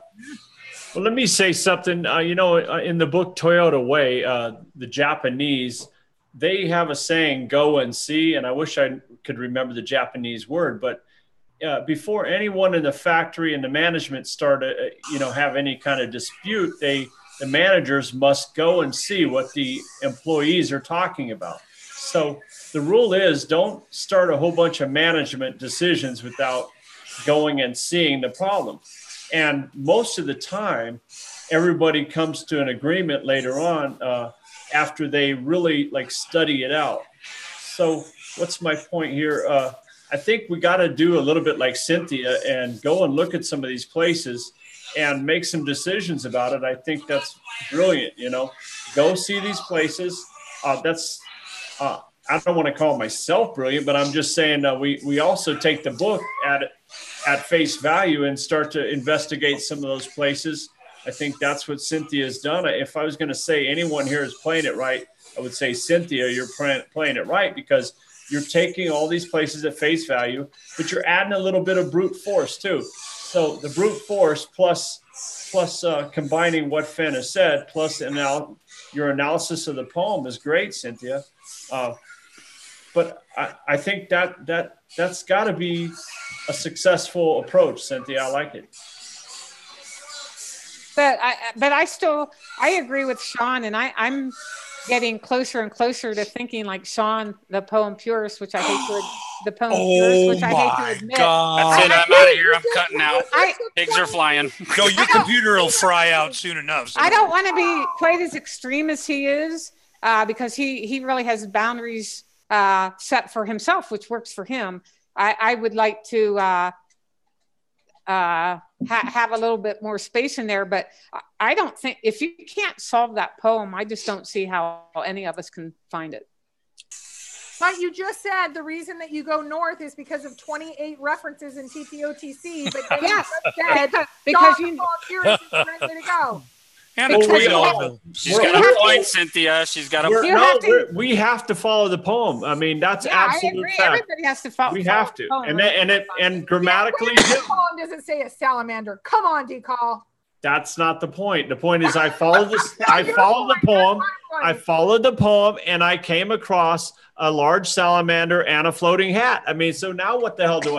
I got to stick with it until I prove it false. Is the salamander wearing the hat? How many more times do you go before you prove it false? I just need Forrest to just write me a little email and say, please give it up, and I will quit immediately. Please, Forrest. Forrest, if you're watching, yes. Just tell him. Tell him wherever he is. Tell me I'm wrong. Please tell me I'm wrong. I can't wait to. He won't do it though. You know he won't do that. He won't. I can't until wait his to wife be wrong. beats his huevos off him. Ben Downey's got a question. Ask the panel, how far from your car to the treasure chest? And B, how far from the first clue to the 9th clue? From your car 1 mile, and I'm not going to repeat it again, and I'm not going to curse or yell. I'm 1 mile. D-Call, don't mess with me. It's 1 mile. It's 2.99 or less. It's not 2.2 point. Is he riding a scooter? Is he riding a scooter?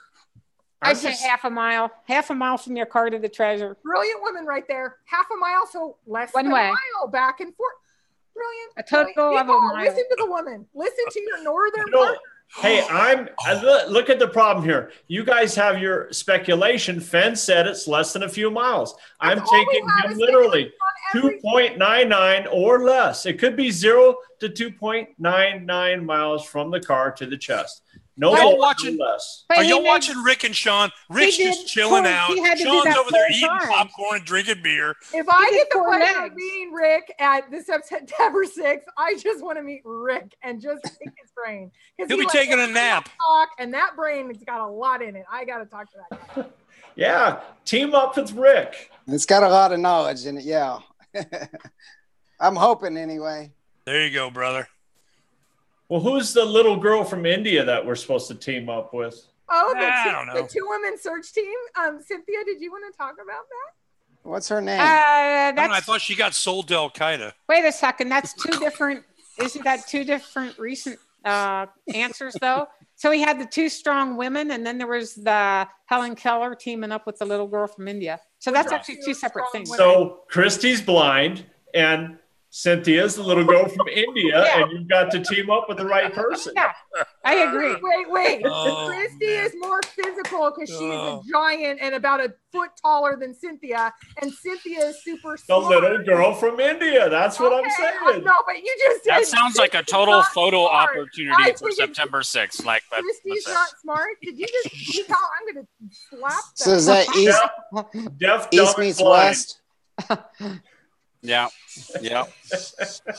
Oh my God! What have you done, Sean? What have you done? These two did it, not me. I'm just sitting back eating popcorn. No, I'm just thinking. People just tuned in thinking we started, half an hour ago, and they're going like, "What in the hell's going on here?" While I was away. I want to know. I have a quick question for Sean. May I ask? Sean, are you listening? Yes, ma'am. So I heard that you were in Santa Fe on Monday. Did you get to see Fenn when you were there? I can neither confirm or deny that. Wow. Wow. Sean, if you have the opportunity on the 6th to meet Forrest Fenn directly, would you? Well, I'm sure I'll see him there. Yeah. I'd like to get my book signed. If you had an opportunity to sit down and have a conversation, would you? He wants to share a urinal and cross streams like in Ghostbusters. Never cross streams. Never cross streams.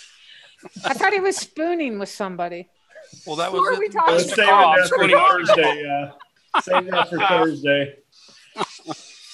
Hey, it's Motel 6 is only $54 a night.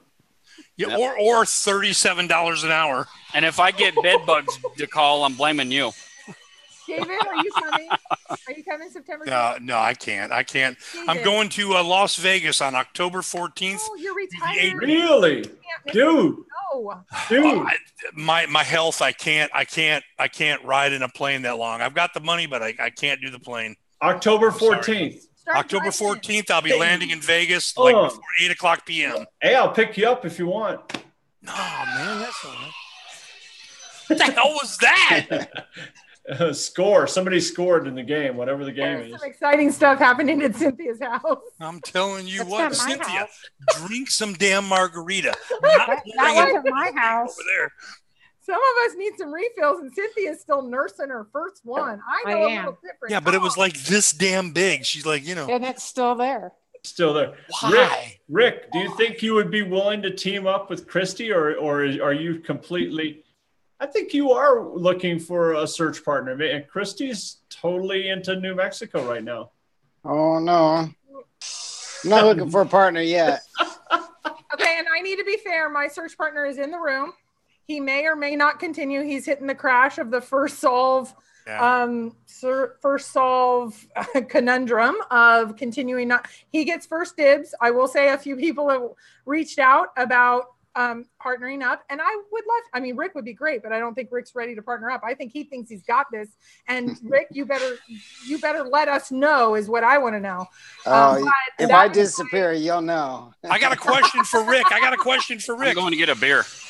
I need one too. I'll be right back.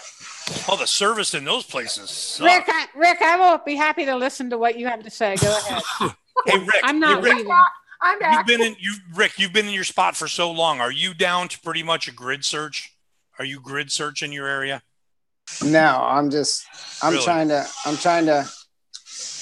I'm actually trying to pinpoint it. Is what I've been trying to isolate the clues. Yeah, I get that.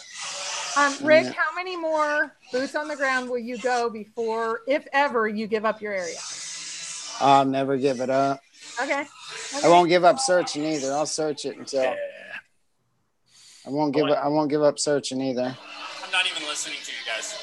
I don't blame you. Well, I'm not listening either. This thing's turned off for like an hour. You know what, Sean? I got better service than you because I got a little cooler right here. So sorry. Yeah, that's what I got down here. Well, at the tap room, they don't have wait staff for anybody that walks around, so I got to actually get my lazy ass over there. Let me ask Rick. Rick, so you really there's no point in having a partner because you wouldn't change your solve. There's no point in me having a partner unless they absolutely agree with my solve. So what's the point? I mean, money, maybe David, somebody you can't leave me, financially. I mean, there's probably one or two good things about a partner. Maybe they invest a little bit more in the fuel and make it a little easier to search more often. Maybe that's a good thing. But I think sometimes. Sorry, Chris, go ahead. No, you please. No, I think sometimes. Hey, Joel Lewicki's in the house. Hey, Joel. Oh, well, no shit. Where you been, man? I didn't. What were you saying, David? Don't let him interrupt you like that. No, man. Sometimes a good search partner, man, you got to talk a brother down. I mean, Sean will call me like when he's on his way out to the area, and it's like 7:00 my time. Now I don't go to bed till like 2-3 in the morning.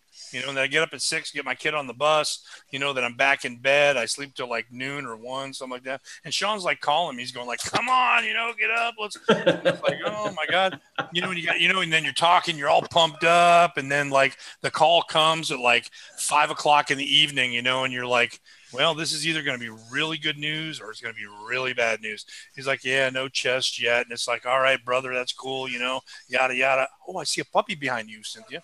Yeah, Molly's running around here. Yay, Molly. It's that big brown spot over there by the door. What is that? That's right. What happened to Florida? But, and that's the part of being a search partner. Sean and I are a couple thousand miles away, and it's talking them up, talking them down, man, I mean, when I said that we had put thousands of hours over at Thor, which I'm now a member of. Wow. Yeah, parties at her house. Like I said over there, I don't remember what the hell I was talking about, But I was so excited to see it, and I didn't know if it was you because it was just your last name, and I was like watching you for every post. I'm Lord. What the hell was I talking about? I moderate his post. What state? No, but Sean and I have talked for thousands and thousands of hours, and I'm not kidding. I mean, now I'm retired, but when I would be out for 7-8 weeks at a time, we would talk every single day, and we would just go through this poem. And I mean, a lot of really great things happen when you've got that much time invested in this poem, and you've really got it broken down to the way we've got this thing broken down. Man, you just can't surrender that. You can't. Yeah. Right, but I don't think necessarily a search partner needs to be a shared solve. Like, I will tell you, the time that I spent with Cynthia, I only met her a month and a half ago, but we have had some great discussions, and she sees the world differently. And I took on a search partner a few months ago. Again, another totally different thought. Oh yeah. Hey. And I know that Ben Downing put out, why doesn't Kpro, Cynthia, Sasha, and Mitzi. Now, Sasha has a search partner who's Jason. Yes, she does. And Cynthia's been out. Sasha said Cynthia's been out to her spot. And then Mitzi, I have no idea where Mitzi, I'm not sure where she's searching. But Cynthia, if I had a solid solve and no search partner in the South, would you come back to the South? I just want to see how much you've ruled out the South since you're so northern with all of your data and research. Sure. Well, I would search with you in New Mexico or Colorado. But I don't want a real search partner for a real search that I go on, because I like to search poor myself. Dale. No, so when I go, just broke Dale's heart. Well, you know what? I forgot. Dale, about if you're Dale. watching, okay, Dale. Forgot about Dale. Sorry, brother. Dale's an exception. I'm sorry. Yeah, Dale, where the hell have you been? You're gonna get a nasty email now. I got it now. Yes, and I saw that. No, Dale is actually the one exception I would make, because he and I think. We have some real similar thoughts, and I respect him so much, and the knowledge that he has. He's been in this probably longer than anybody else. So I love it. The only time I ever got to hang out with Dale up in Yellowstone was when we did the ABC segment. Yeah. And I absolutely loved that day and a half with him, and I would definitely search with him again. But maybe, and I would say, if you take a search partner, take someone that's complete opposite. I'm like, I throw in the kitchen sink and every scrapbook and all that. I will never partner up with anyone but a poem purist, because I go on too many bunny holes. I need someone to reel me in when I'm going specialized knowledge and look at the scrapbook and look at all this other out of the million words that are in here. And I need someone that's going to reel me back and say, where is it in 166? And if they don't, then we're going to be down bunny holes together, and we're going to be taking vacations together.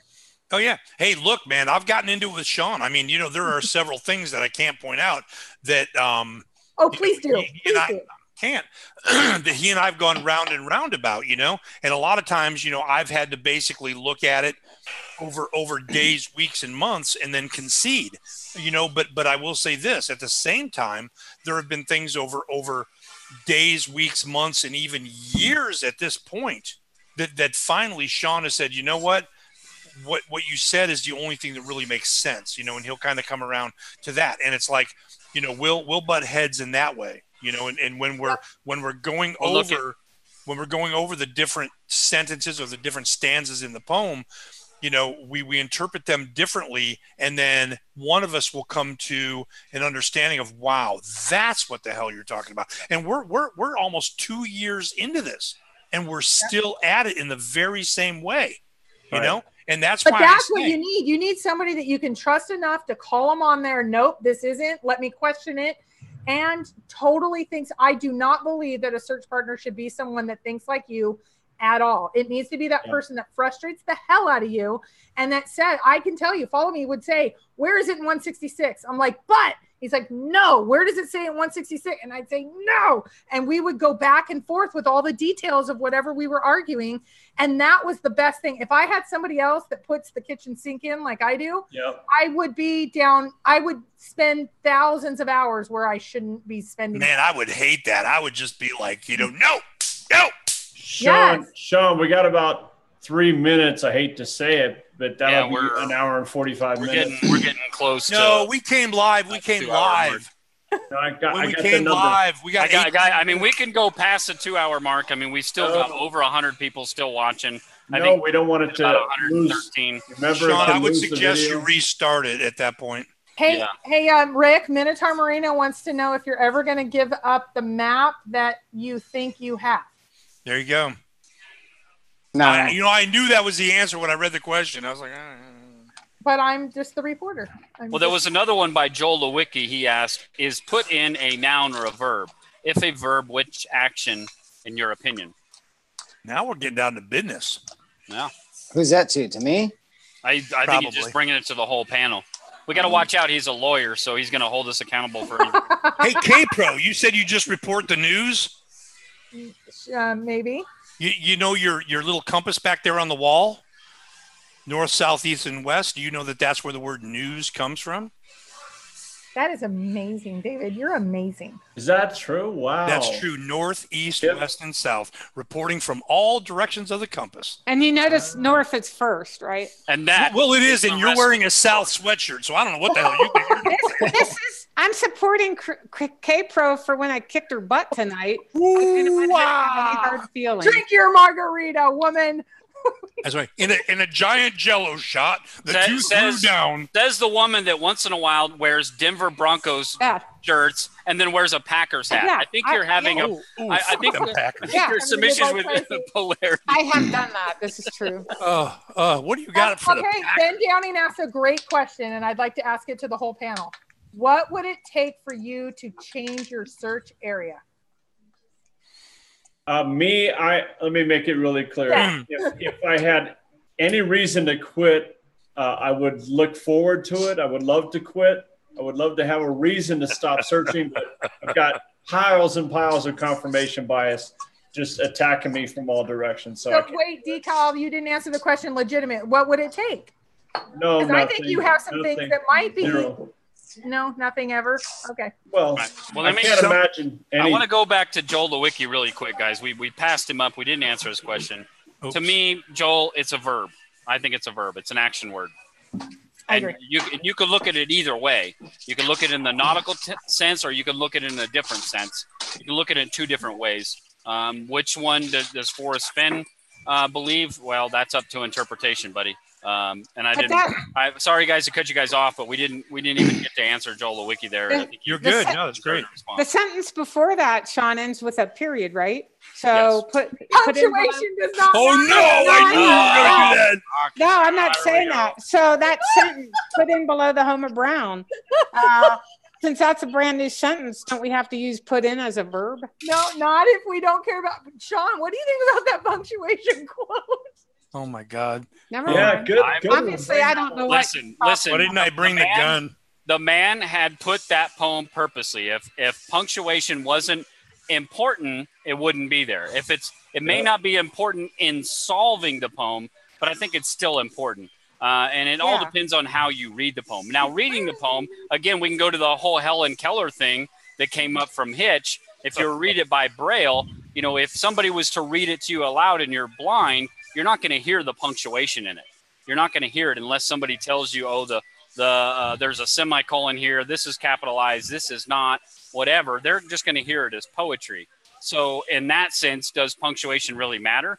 Well, if you're saying, if you've been wise and found the blaze, pause, or look quickly down, pause, but Terry Scant with Marvel gaze. Or your quest to see. Sorry, guys, I'm completely messed up. Honestly, Sean, I don't think anyone has a leg to stand on complaining about punctuation or grammar. It exists, like it or not. I don't even care what Fenn says. It exists in the poem. It's there in the poem. No, but wait, In the poem. I do have to say that the semicolon is one that I spent hundreds of hours and went into there was 15 different scenarios I had. I'm not going to do that now. We can't discount the words that don't fit our solve and only go with the words that fit our solve. We have to take it more holistically, which I understand that the only things to really care about is 166 and a little bit of the book. But some of these other things that he's being pretty exact, like then let's throw out 5,000 and 10-2. Then let's throw out that it's not underwater. Then let's throw out, why aren't we throwing out everything he says if we're going to be selective about what we're throwing out? I agree. Yeah. Hey. So I agree. punctuation does not matter. I wonder if Rick knows that his green screen ain't working, and we got this pea green water boy sheet hanging back here. Yeah, it looks like Kermit the Frog's skin, like a crosshair. He found Kermit the Frog and skinned him and put him up there. Rick is a talented Photoshop guys, we're getting close to where we gotta wrap this thing up, and I think we should. Kpro, did you have some words or something from Fenn, or did you have something? Yeah. Hold on, I need to get them. Good thing she ain't got words from Kramer. That'd be like unpublishable. Well, I mean, they're words, so I'm going to put them out. I was hoping for something a little different. So hold on a second. Weren't we all? And I will say a lot of people have been asking me a ton about, can you send him my one? No, I send him a group of them and he selects the one that he wants to respond to. I don't think he's going to give anything that's profound in any, it's not going to be a major, he's not going to rule out. Somebody said, just get him to rule out a state. Okay. Yeah. I haven't tried that. 1,000. Idaho. So yeah. Kentucky. Okay. So here was the question that I asked him that came from someone who asked me, and it was one of several.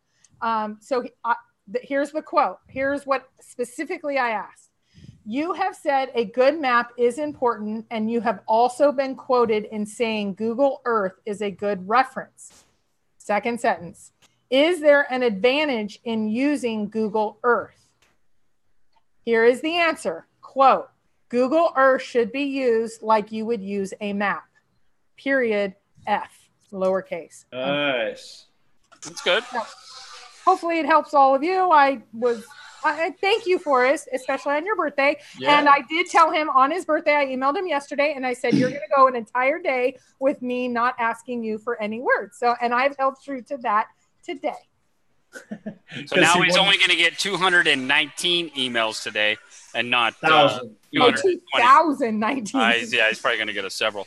You know what? And there's something I wanted to say earlier, and Cynthia was hitting on it. How many searchers are really in the chase, and I want to say that a big part of this whole fundraising effort for Jay Diggins is really showing us how many people are really paying attention to the chase, and how many are probably we might be considered avid searchers. And I think if we look at those number of donations or tickets that have been put out there, that might be a really good, clear indication of how many people are really seriously paying attention to this whole chase and being an active member in it. Well, we gotta go. One thing that, okay. Christy, we don't want to take a chance of losing this. I'm going to wrap it up. We're wrapping it up. Let's do it. Let's say our goodbye. So I got a couple of things. I want to go around the room really quick and just, if you guys get any last minute words to say, 30 seconds or less, to call, you got it. Go. FennTreasure.com, Facebook /decall. Email me, call me. I'm easy to find. That's it. David? Now remember, it's Brother Thomas DeCall, Space Force Thomas at whatever the hell.com. I'll be in Vegas, October 14th to the 18th. Y'all, God bless you. Cynthia, you got anything? Yeah, my website, chasingfennstreasure.com. I loved your from Noah. Your perspective from a 9-year-old was amazing. I love it. Guys, if you haven't gone and seen that, I talked about it on the weekend update, the whole one that got the deer in the headlights look. But that was an awesome blog from you. If you haven't seen it, guys, go look at it. Rick, you got anything? IllinoisGhost.wordpress.com. And once again, I'd like to wish Forrest a happy birthday. Woo! And you also had new words from Forrest. Was it today? The word swell, right? Yeah, it was right after the show last night. Yeah, it was the word swell. Nice. That's awesome. So guys, go check out his WordPress site and look up the words, and there's some chatter on there, and all in all the forums I think they're talking about as well. So cool words. Christy, you got anything? Forum.henofriches.com, and please reach out to Kramer, which is our newest, most wonderful person on. He's completely moderated by myself. Hey, look, for 24 and a half years at work, I was going to bring my name tag. I was Kramer. 4 years in the military, I was Kramer. All of a sudden, I come here and my name is David. I'm like, I don't know who you're talking about. And I want to give props to one person over on your site, Kpro, that started a really interesting thread, and it's Finmaster, who started a really interesting thread over there about the biggest myth in the chase. So guys, if you haven't seen that one, go over and look at there. If you're not already subscribed or a commenter over on Kpro site, become a commenter and look at his thread. It's a very interesting thread. I haven't commented on it yet. I'm just kind of watching the chatter on it, But it's a very interesting, topic that he's brought up, and I think is really good, about one of the biggest myths in the chase about, can one have confirmation or certainty in the location beforehand, so to speak. So I think it's a really good topic, and I'm really following that and watching it. So I think it's really good. Yeah. So now I'm gonna go on my things, guys.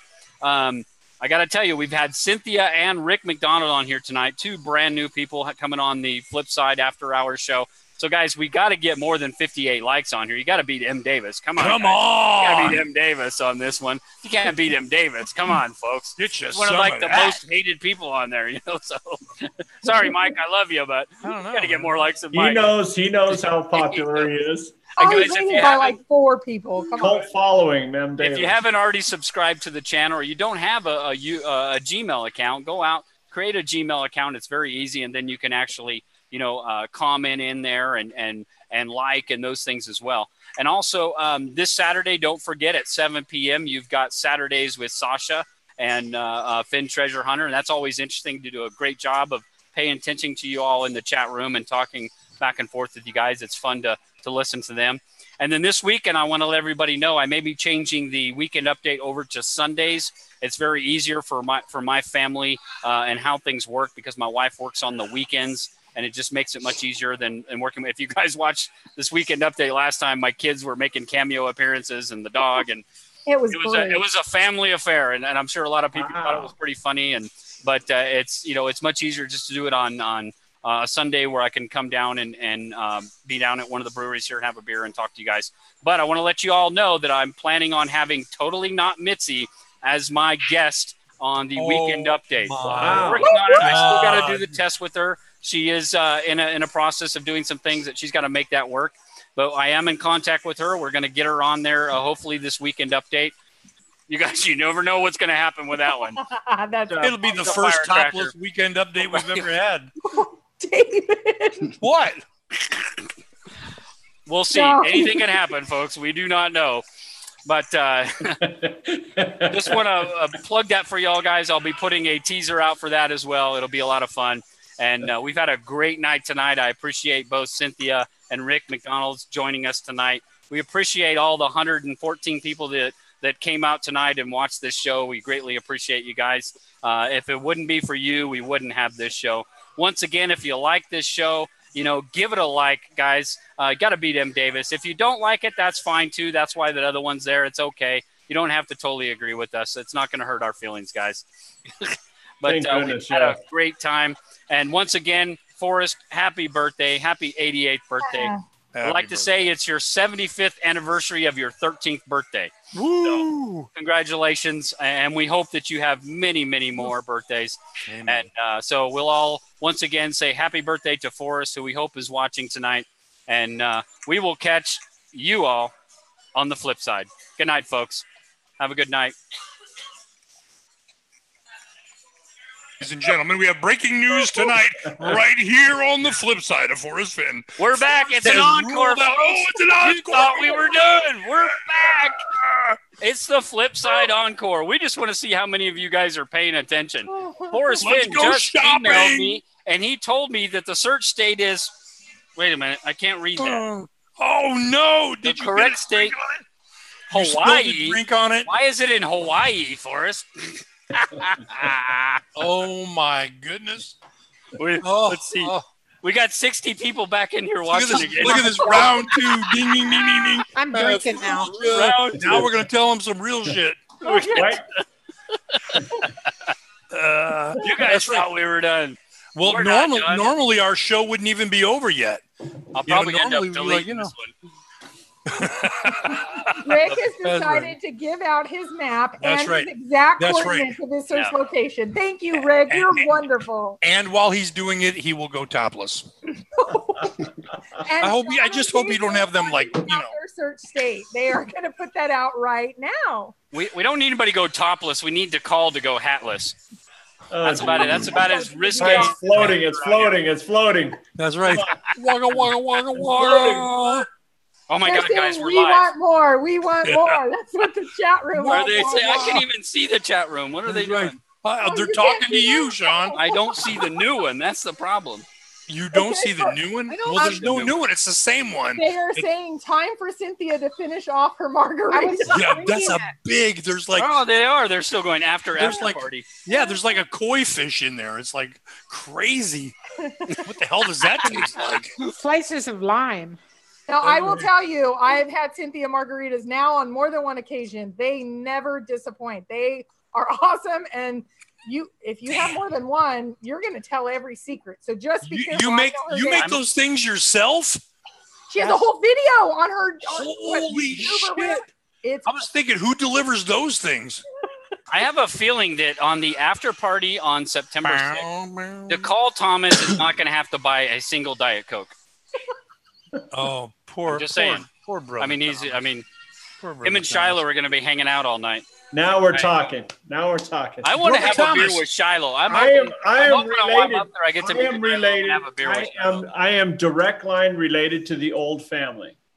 I found the old family. OLD. Shiloh is my cousin. I'm really glad you got that out there, so you and Shiloh don't spoon. I have the name Old in my family tree. It's very far back, about 5-6 generations back. Cool. So you think you're related to well, there's not that many. Shiloh's dad is his last name is Old, so Shiloh's last name is Bend Old. down, old family. Yeah. Yeah, it's a fact, But whether we're cousins or not, that would be DNA test. Oh, key 6, Forrest. No, you could do one of those, like you send it in the mail and they tell you. Yeah, I have my results in. 23andMe. Yeah. Oh, hey, it's your buddy. But half the people in America are cousins, the same way. It doesn't. It's true. This is the South, damn it. Okay, no, so it's not even a joke. It's true. Should we be talking about we're going to have the little after hours after the September 6th. Is this where everybody's bringing their secrets? Having it decall, I'm buying you a drink. I don't care what you say. No, I have never tasted alcohol. I'm not going to start now, but I'm going to wear a shirt. Oh, you're going to like it. Reveals my search state. You're going to like it a lot. No, there won't be any. I heard that. Are you sure? Yeah. Is that a promise? Yeah, I promise. To the community? I'm going to be wearing my Blaze Your Own Trail shirt. Oh, well, guys, I do got to go. I got to work early in the morning. What the hell are you talking about, Rick? All right, Rick. Yeah, we're gonna close this up anyway. The show would have really stopped a minute ago. Really? Yeah. All right. Yeah. That's fine. We're done. How many jobs have you had since starting this chase? Like I've 5, lost 7? count. See, so what the fuck's another 7, job? 7, 8, somewhere in there. Sorry, brother. I was just loving on the sheet back there, so it's cool. Well, I hang on to them as long as I can, Hell yeah, dude. And then Rick, they're like, I have a question for Rick also before he leaves. So how many more searches can you do this year? I mean, are you planning on coming out here again? Yeah, I'm trying to get out. Okay. Yeah, I'm trying to get out there now and possibly back on the 6th if I can make it. I don't know specifically what your search area is or what the elevation is, but you should be able to search like into November, right? Or not because of the elevation. Oh yeah, I've searched all. I even searched in the winter. Yeah. Yeah. Okay. Yeah. That's one good thing about searching New Mexico. You can almost search all year round. Cynthia. Until the snow gets deep. Right. Sakar wants to know if you would share your opinions about the Q&A with Keller and Little Girl from India. Come on, just do it. Drink that margarita and say it out loud. No. Well, we should. I mean, guys, we should plan the 4 of us that are in this chat room tonight that are here. We should plan some kind of little at the after party or whatever, some little group discussion or something. Or we sit as a panel and we talk with everybody. I think it would be fun. Like a live. I mean, it won't be televised, but for those that are there, we have a fun. It could be televised, or it could be live streamed if someone. If we can get Toby and Shelly. I was going to say Toby would do it probably. Yeah, we got to get a couple of drinks and Toby. I want to get that'd be fun. Let's get Toby. Toby the call is, buddy Alan. The call is. But that is Cynthia's. Like, what's funny? You've cut the room in half, so the 54 that are still here are going to be telling the other people, "Oh, you should have seen what y'all missed." Yeah, guys, the rest of you 54 that are in here, we're going to privatize this video, so it can't be viewed. And then you guys get to tell everybody, oh my God, you guys completely missed it. You should have seen what Cynthia did. And how about we say that there is a secret clue that Forrest is given? Go ahead, Cynthia. You say what it is. Yeah. No. No. I'll be at his house getting a talking to. Talking to, spanking. Talking to. Well, there was one other question. Have you heard anything from the reporter who was going to search in West Yellowstone? Joe Lewicki asked you, Cynthia. Yes, he went and he did not find it. Shocking. Big shock, right? Right. Yeah. So he wasn't given key secret information that some sites reported would just jeopardize the chase and shut it down. Hey, that was me that said that. Be careful there. No, you didn't. No. He did. He thought he had something that no one else had because he's a newbie and he's too stupid to know that. We probably already all had heard it before because Fenn never slips. Fenn's not going to slip with a reporter. Nope. So Ralph was new. He thought Fenn slipped and gave him something that none of us have ever heard. He thought he had a good shot at going back to Yellowstone and finding it. I know for a fact he did go to Yellowstone and he searched, but he told me he did not find it. So nice. Hey, you know exactly where Ralph went? No, he would not. I asked him and he wouldn't tell me. I know it was inside the park boundaries, but I don't. Guys, Minotaur Marino asked all of us. He said, "In your mind's eye, you've been wise and found the blaze. What do you hope to see?" A treasure. Yeah. I think it's a good question. I mean, what do we hope to see? Well, it's a very, very, very valid question. Hell yeah. Kittens and unicorns. No, I think that's the spot that I think that is where confirmation will finally be had, boots on the ground. Not necessarily when you're researching, but that will be the moment you've got it. You're going to pick it up and you are going to run like Forrest Gump. Maybe. I agree. That means you're going to find it if you can find the blaze. Hey, Minotaur, I'm trying to reach out to you, and I've done it several times. Yeah, man, come on. I would love to have you on the show. Rick, you didn't answer. You didn't answer that. Uh-oh. Yeah, it's not what I can see. It's what I found below it. Yeah, okay. But that's still really valid. There you go. Sure. Quickly down, yeah. Yep.